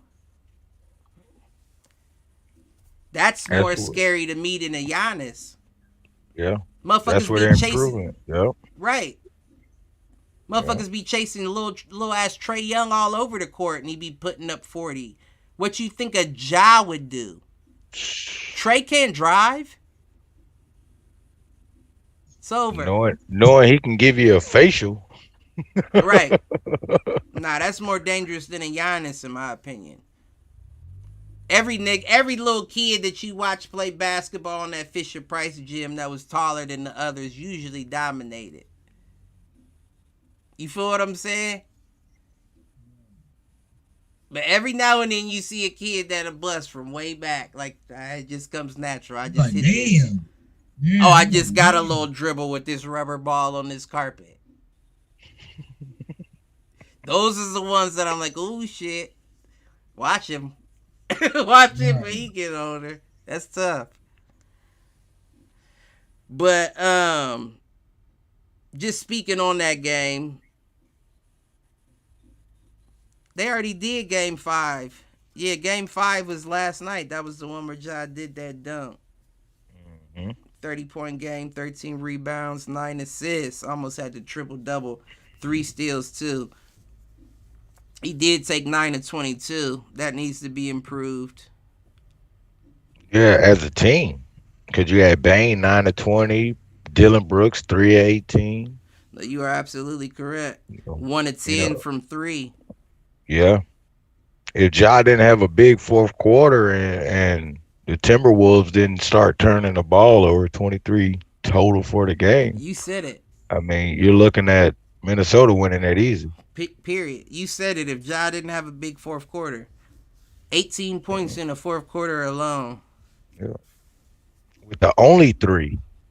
Right. 1 of 4. Was the biggest shot. Man. One of the That shit crazy. That's what I'm saying. If he plays a Steph, like if he's forced to go against a Steph, even if it's just for 4 games and Steph sweeps him, that is going to change his game. It's like Canelo and Floyd. When Floyd beat the shit out of Canelo, Canelo changed his game. He ain't lost since. I ain't playing. That's the same way. Once somebody gets in your ass one time, you like, oh, I know exactly what's happening. Oh, you're the best too? Okay, I got something for you next time. That's usually how it works. Usually. Or a motherfucker curves up and folds like a Ben Simmons. There's 2 people. It's one person that hates to lose so much that they want to find a way to beat you. And it's a different kind of person that's like, I'm scared. I don't want to go back in there against them. You already made me look dumb. I already took the L. That's how I learned. So you think I'm scared to look dumb again? I already felt that. I already felt what that feels like. I don't care if I have to come back every year. I'm coming. I'm coming every year. I'll show up for that one. Who's doing that right now? Chris Paul. Oh yeah, Chris Paul. Chris Paul's doing that right now. Different teams still doing it. Nah, I'm you are coming back. right. That that I'm stat coming that back. Mount gave, what was that, 2 episodes ago? That I was impressed by that. I can't remember the stat exactly, but I was impressed by that about all the different teams and the win percentages since he joined that year. I was impressed by that. But like I said before, Chris Paul can't do it without Devin Booker. He cannot do it without Devin Booker. Period. Point blank. I mean, that is the centerpiece, so there's no argument for me. Listen, and my whole thing about it is, right, this past game that they beat the Pelicans to put them up 3-2. They beat the Pelicans 112-97. Mikal Bridges, 31 points, 5 rebounds, 2 assists, 1 steal. He shot 12 of 17 from the field and 4 of 4 from 3. And all I'm saying is that's a shooting fucking star. That's lightning striking. Doesn't happen twice in the same spot. No. Now, I'm not saying that Mikal Bridges, he was up there for Defensive Player of the Year. We know what he can do offensively from the previous, year watching him in the playoffs. But he's not that player that's going to continuously give you 30 points. Can't rely on that. Chris Paul had 22 points, 6 rebounds, 11 assists, 3 steals, 8 of 18 from the field, 0 of 4 from 3. Unacceptable. Them are great stats. Great stats. But that's unacceptable if you do not have a Devin Booker. You can't put that game up again. Because what happened was Mikal Bridges picked up the slack. Mm-hmm. But that's not going to happen every night, Chris. That's why I lean towards without a Devin Booker, you don't see the Suns win. And they're going to New Orleans. And they're going to New Orleans. They got that voodoo. Tough. That's another game. I swear I want to go buy tickets so bad to go to that game, dude. I want to go. And I guarantee you, that's another one like the Toronto game. I guarantee you the Pelicans win that game. Man, but that's right here. Right. That's 1 hour drive, and I'm right there in the Smoothie King, man. That's the name of the arena, Smoothie King Arena. Yeah. You better hope that the Pelicans don't keep doing so well. Otherwise, they ain't gonna need Zion. They're not gonna have the use for him. No, they need Zion. They need Zion even if they don't have a use for him. That's still trade value. Well, that's what I'm saying. You can still get two first rounds and a high second for him right now. That's what I'm saying. You wouldn't need him. Like, you would trade him. You would get rid of him to an extent. You know what? I'm not so sure about that, Mal. Why not treat him like Philly treated Embiid? And trust the process. Trust the process. It took 3 years before Embiid came out there as a full-time starter. Yeah. Why not treat it the same way? Why that not be what they're doing? You know what I mean? I mean, Embiid's a beast right now, dude. Could be the best player in the NBA currently. Embiid. Yeah. I mean, he came out with that fight, that spunk, like trust the process when he finally got his opportunity. Now look at him. But it's not a lot of players with that kind of attitude, and I don't know that Zion Williamson has that either. Well, I mean, they're in the same boat. We didn't see that because he wasn't in the media. But Embiid was telling you constantly, like, I got this. Like, that was before he even put a shot up. At least Zion had a taste of the NBA. This was before Embiid ever got to guard an NBA player. He was like, listen, I got this. Trust the process. I'm telling you. That's cute. Yeah. One of my dudes I went to, and Cliff knows this because he was on the show. One of my dudes I went to school with, all the way from like elementary to graduation, he plays overseas in professional basketball men's league overseas right now. He played against my dude went to East. Yeah, Stutz against Eric Stutz. He went to Eastern Kentucky University. He won. He played against Embiid. He said that was, remember Cliff? He said that was one of the toughest. Yeah, shout out to Eric Stutz. He was on the podcast that way back. Yeah. I wish I knew the episode so I could shout it out to all my shower heads. Yeah, man. Damn. Yeah, he said Embiid was tough. Yeah, he did say that. Tough. Listen. But that way I don't mean to cut you off. I'm sorry, but I'm just last thing to wrap my thought up is you just don't get players like that every so often where they're like, I don't care what you say, I'm that guy. I don't care if I ain't played yet. I'm going to cook you when I get there. And now we see him now, and these motherfuckers that he was telling that to is sweating. Like, how do I fucking stop this man? And he not only just beating them, he's saucing. He's saucing them, man. And he's still struggling. We still got to wait until the 29th to find out if he wins MVP for the first fucking time. That's crazy. That's great. And I'm not saying that Jokic shouldn't have got it last year. No, I am saying Jokic shouldn't have got it last year. That's exactly what I'm saying. I'm Kanye West in this bitch. Beyonce had the best album. I don't give a fuck what nobody say. But this year, I almost feel like it's even closer. It's even closer, man. Jokic is not fucking around. It's even closer. But I feel like they snaked Embiid last year. You got to give it to him even if Jokic deserves it this year. Because Jokic does not deserve back-to-back MVP. Don't care what you say. What about Giannis? Nah. Giannis already got it too. And what Embiid's done in the past 2 years, the only big man that can compare is Jokic. Period. Cat is finding himself offensively, and he's guaranteeing the rebounds, but he's not doing Jokic Embiid things. He still has D'Angelo Russell and all them out there with him.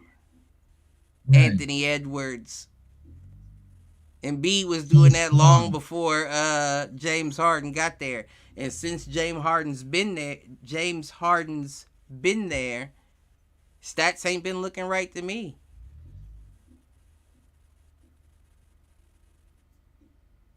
Had a couple triple doubles, and I think I mean that literally 2, I think. I might be wrong. He might have had one or 2 others. He's had some double-double games, but nothing's been high-scoring James Harden that we're used to.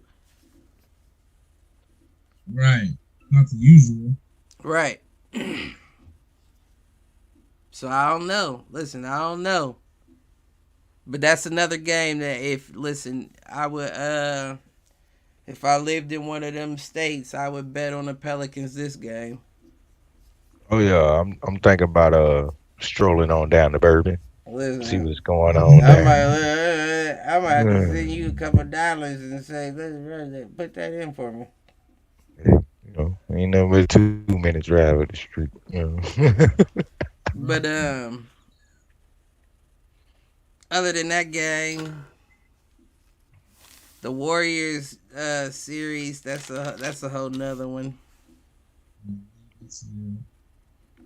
That's a whole nother one where I really don't really care too much because it happens how it happens. But Steph did have a bad game.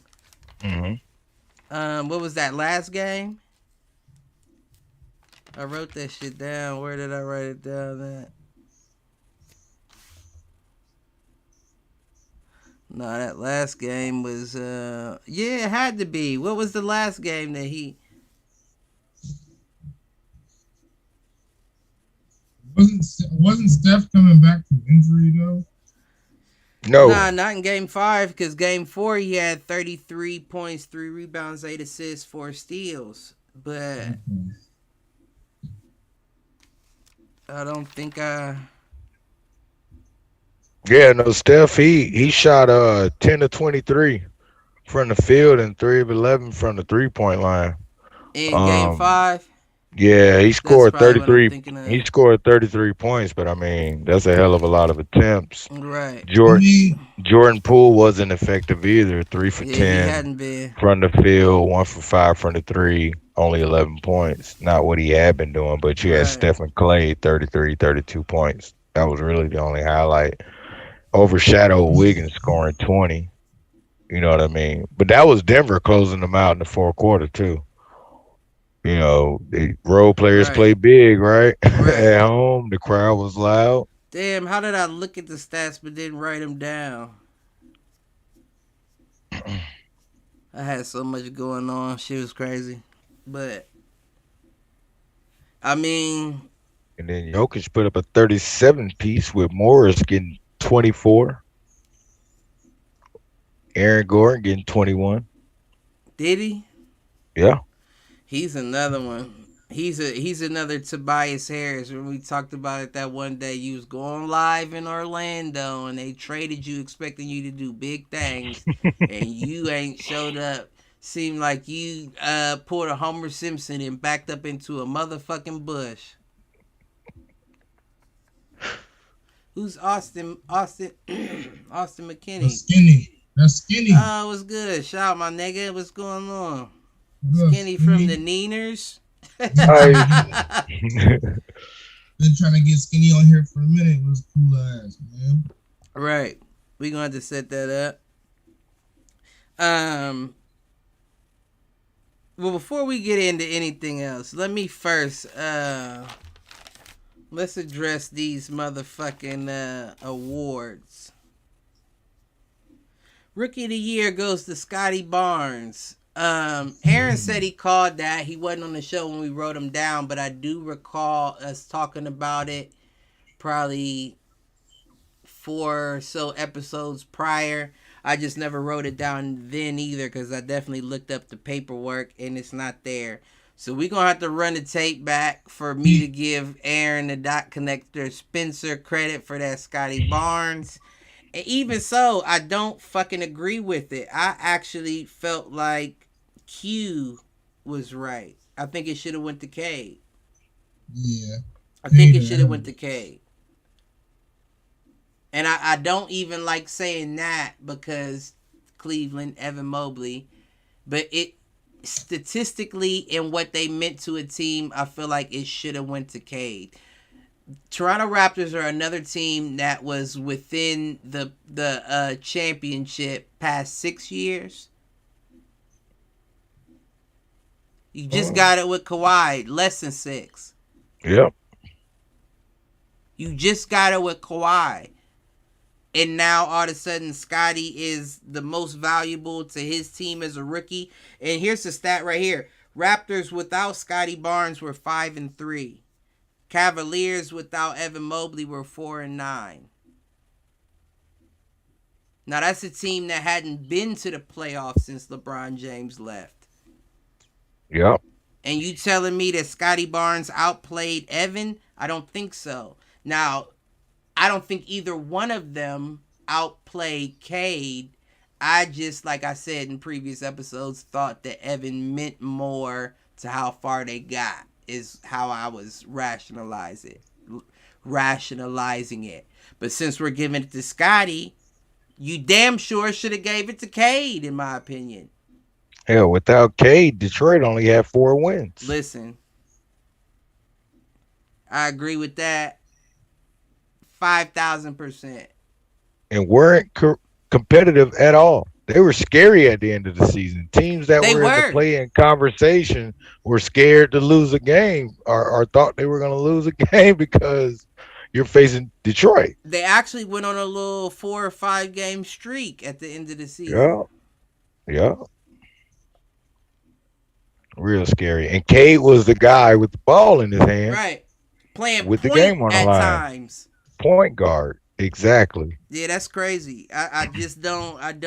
Now, I'm not trying to take nothing away from Scotty Barnes, but this No, is not at also all. the same guy in the Hall of Fame that missed 4 layups in a row from the Rising Stars game to even the agility contest. He didn't make a layup in the agility contest. Nope. You have And to you're make 2 layups to finish the agility contest, and he made 0. He had to finish the agility contest off of the speed and take the point deduction for missing the wide open layups. didn't he have dunked it? I think he did that on the last one, the one that the one that yeah. Yeah, that's what I'm.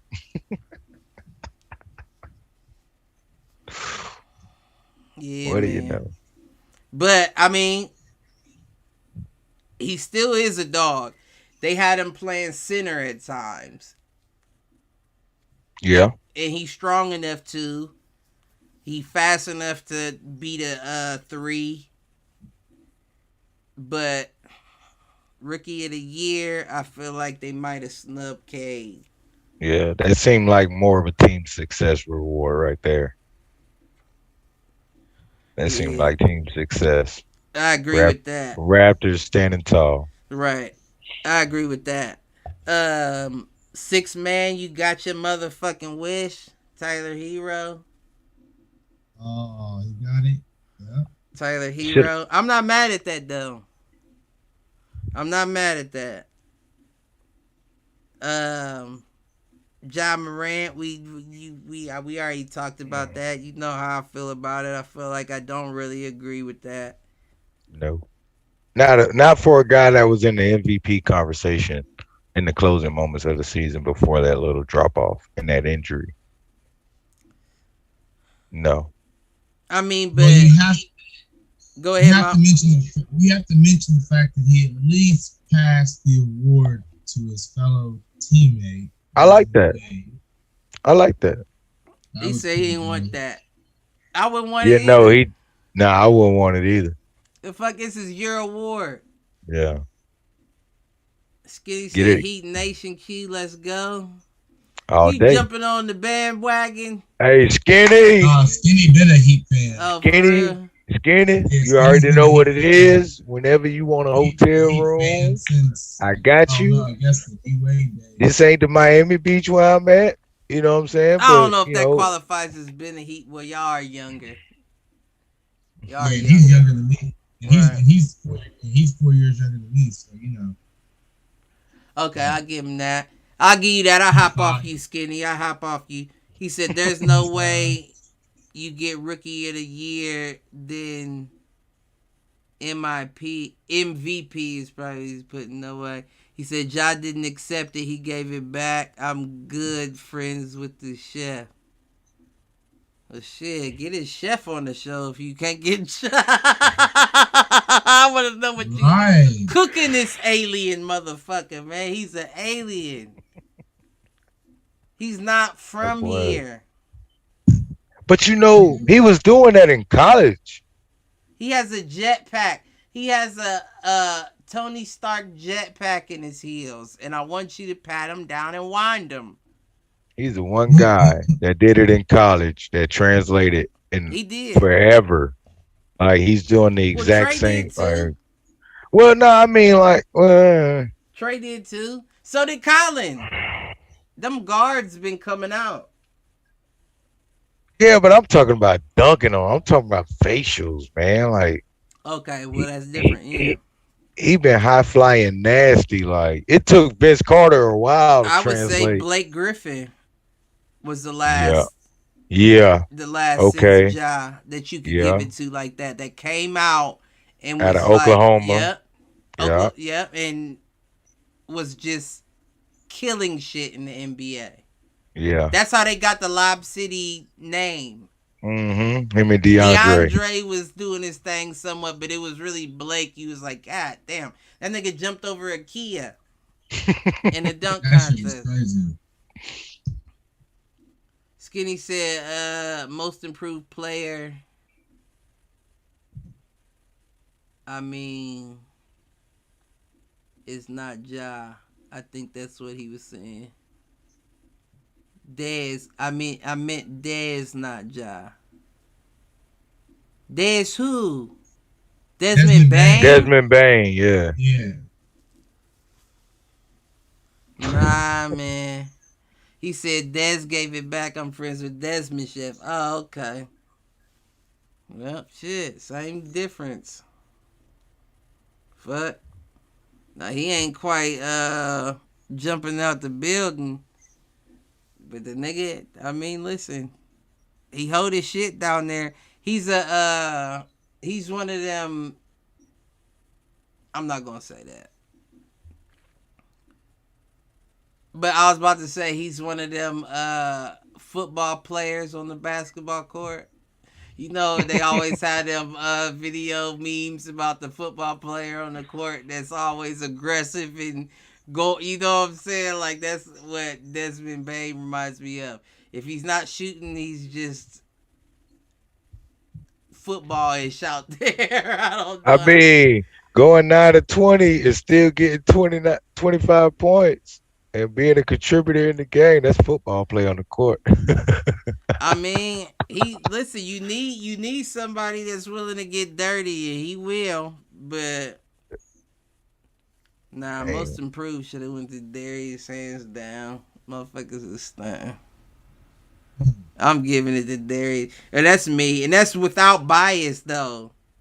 That's with bias, but that's without bias.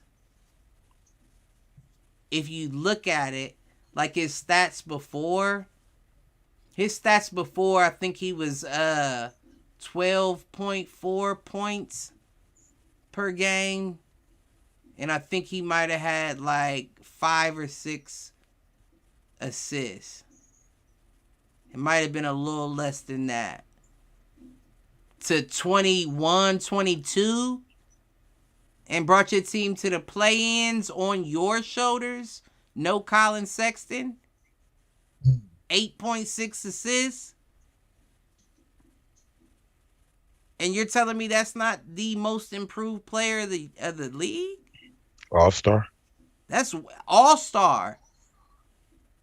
From I'm not gonna call him a bench player because they tried to do the Colin Darius together thing, and it worked a little bit, but they ended up rotating them, and Colin was the starter to all-star. Man, stop. That's a popularity contest, like he said. That's I don't know if he agreed with my statement, but that's what he said, and I agree with his saying that that's a popularity contest pick. Austin McKinney said Desmond is the third player in history. Desmond is the third player in history to hit 7 threes in back-to-back playoff games. Guess who the other two guys are? James Vaughn said Black Power.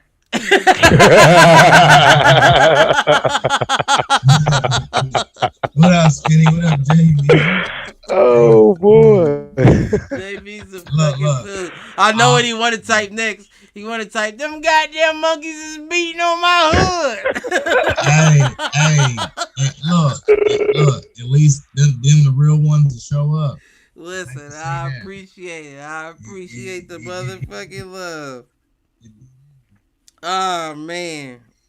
What was we talking about? We about to wrap up here anyway. The awards. That's what we was doing. We see you, Danny. Yeah. Oh, he in here too, man. No, hell no, he ain't in here, is he? Hell yeah, my motherfucking niggas. But Coach of the Year, Monty Williams with the Suns. I don't know if I agree with that either, man. Absolutely, Black Power. I mean, I'm done with my ass. Y'all motherfuckers is stupid, man. But I get it though. I think I was going with Taylor Jenkins. I think the Grizzlies coach got it, man. Skinny said Clay and Steph for the other two, besides Desmond Bain. Oh, I didn't even see that. Oh, I did see that. He in here commenting in the chat instead of just reading and speaking. This nigga. He an alien like John Moran, but he can't jump like him. I'm still trying to figure out this nigga's superpower.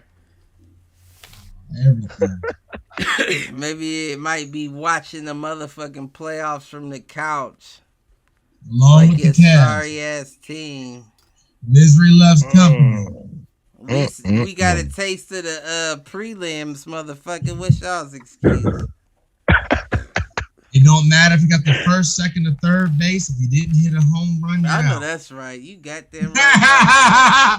And that came off the dome. Look, that came off the dome. I know you right about that. But yeah, other than the awards, MVP is to be determined. It's supposed to be announced Friday, April 29th. So we'll see how that goes. I will be upset if it doesn't go to Embiid. But I also feel like I could understand if you gave it to Jokic. But the issue is, if you gave it to Jokic, you would be making him a back-to-back MVP, and LeBron James isn't even one. So how the fuck could you give it to Jokic and you don't give it to LeBron fucking James? I can't give it to Jokic, man.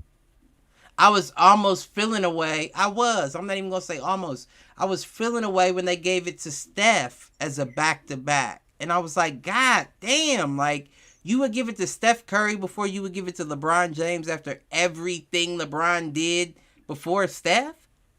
Especially at that time. And he never got a back-to-back MVP? That's insanity. And you give it to Steph. That's crazy. Now, I love them both, but it's like, that's weird to me. But yeah, that's the reason why I don't think Jokic should get it, because he does not deserve to be a back-to-back MVP with Steph Curry. I mean, but what makes him more of an MVP than Embiid? Well, I said that last year. I think this year you may be able to say a little bit more from all-around stats. Like points, assists, and rebounds and all that. Like, you might be able to make a argument for him to win it. And I would lean towards that argument. But as far as, like, Embiid's all-around play, defensively at the rim, the shooting, like I said before about the difference between Jokic and Embiid, is Embiid is still doing the dirty work. Even though he looks pretty when he plays offense, he's still down there banging in the paint, getting rebounds, getting blocks, doing all that. Jokic, the reason why they called him lazy the first 2 years he was in the league is because he stayed on that three-point line. Let me let y'all get the rebounds and kick it and do all that shit. And Embiid doing it in a tougher conference? I would say that. I would definitely say that this year. Dealing with supermodel Ben all year. Right. You know what? That actually gives him more points, because I was giving KD and Kyrie points for not being able to use Ben. So how could I not give Joel Embiid points for not being able to use Ben? And I don't even have the first round picks or anything else. Nothing. You get me now. I get you. And that goes on the Nuggets, right? Because the Nuggets, while I love these players in Jamal Murray and Michael Porter Jr., they're not healthy enough to be effective any year you've had them. Yeah. Any year.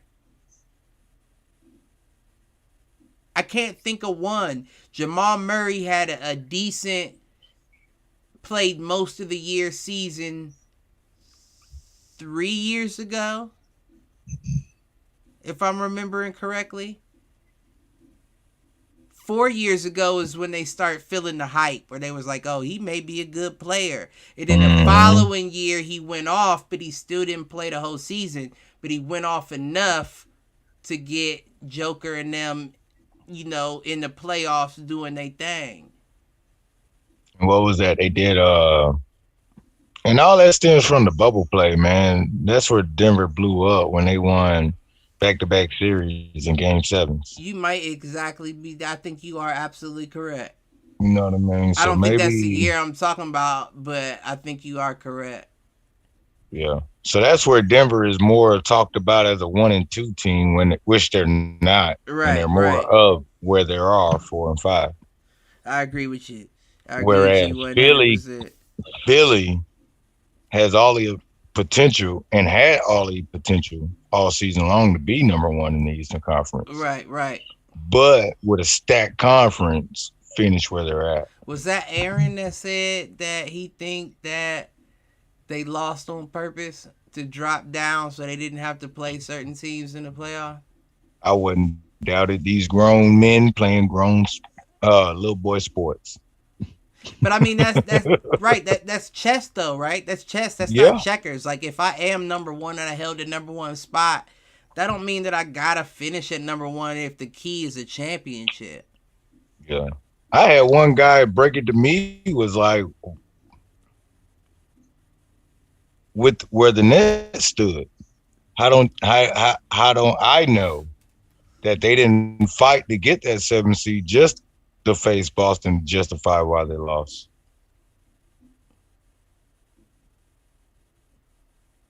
That's I had a guy break it to me, and I thought about it, and I still can't. I mean, but I do think that that's interesting, right? I understand what you're saying. Like, you can't wrap your head around it, right?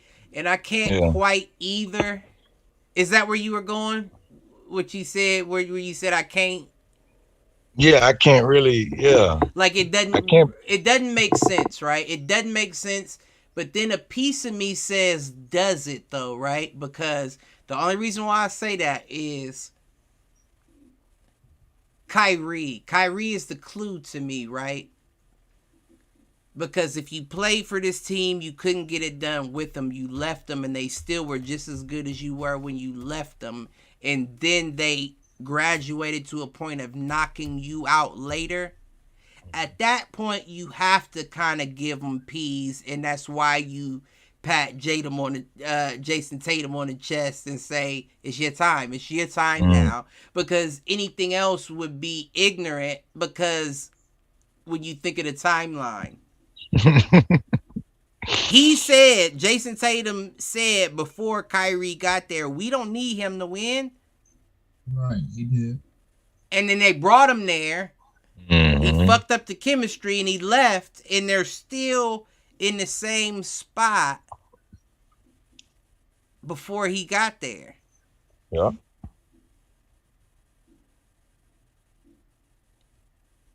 Now I'm struggling where to wrap this back around to, because I forgot the point I was trying to make in the first place.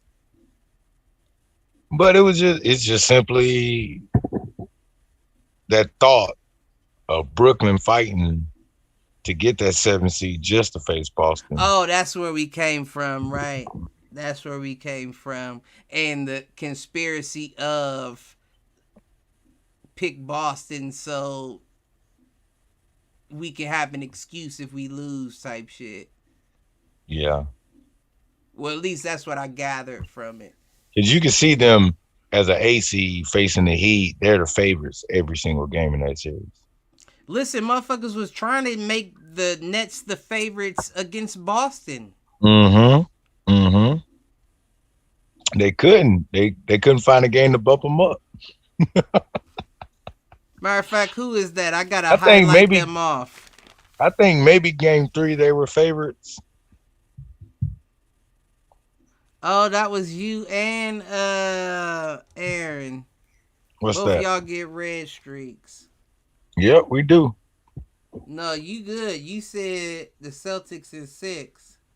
Oh, are you talking about as a series as a whole? Yeah. Yeah, Yeah, yeah, Aaron yeah. and Ma Okay. get reds. My only red is the Cavaliers.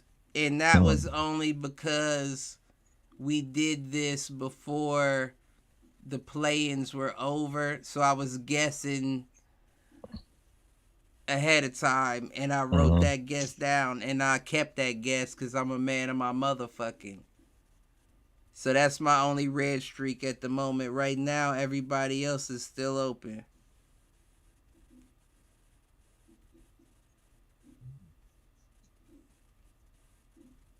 Yeah, as I look, it looks like everybody else is good. Bucks and Bulls are still going. Raptors and Sixers are still going.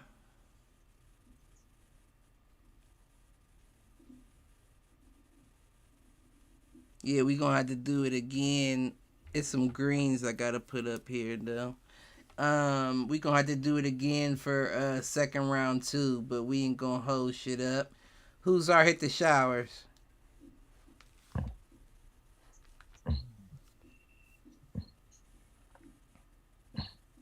Well, I'll give mine since everybody quiet as a motherfucking church mouse. Mine goes to the trifecta, the holy trinity of commentators, Stephen A. Smith, Jason Williams, and Shannon Sharp. Y'all motherfuckers hit the showers for y'all's nonsense, foolishness, and in Stephen A. Smith's word, buffoonery. And watch that shit the fuck up off of you. Who y'all handed it to?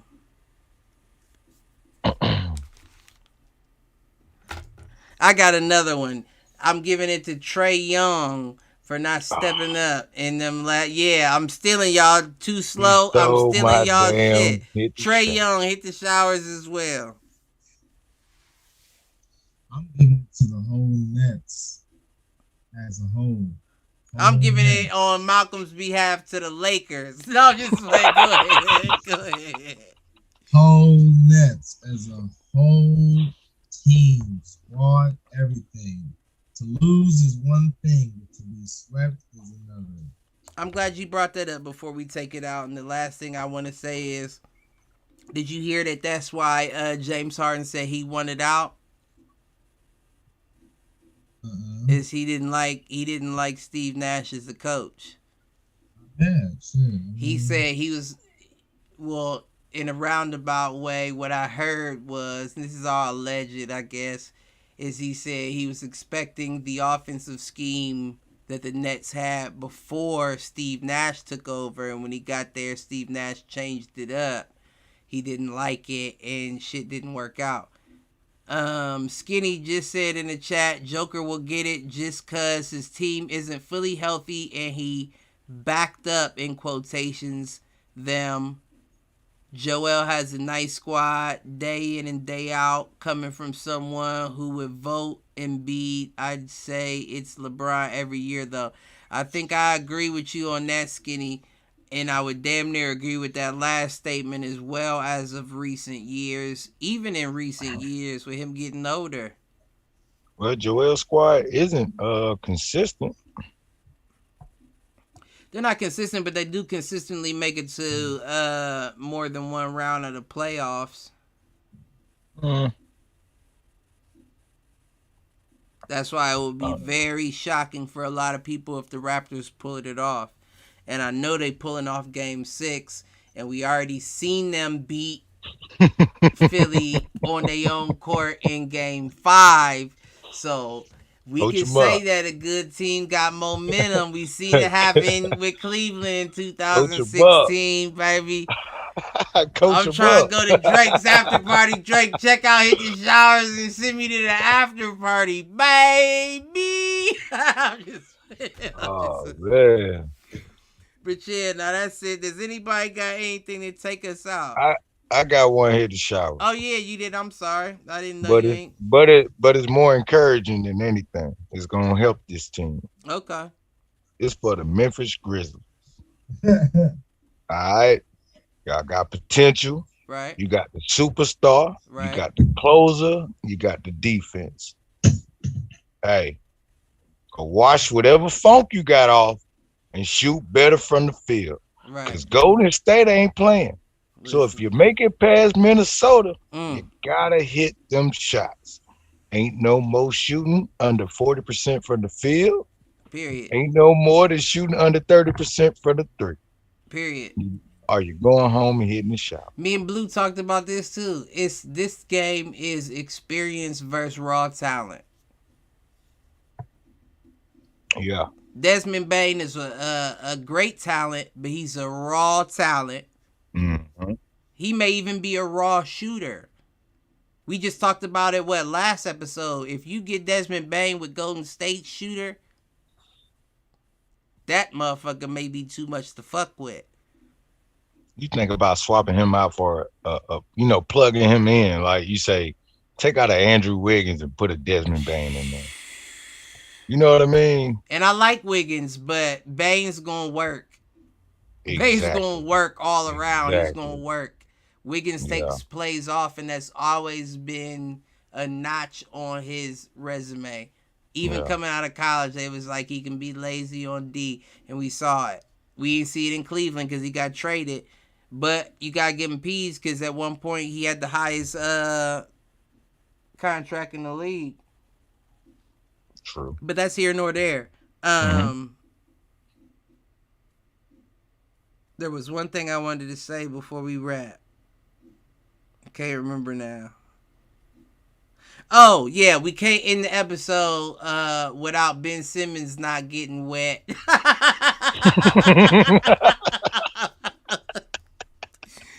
You gotta hit the showers, motherfucker. I don't care. I couldn't let nobody slide by without giving Ben Simmons hit the showers.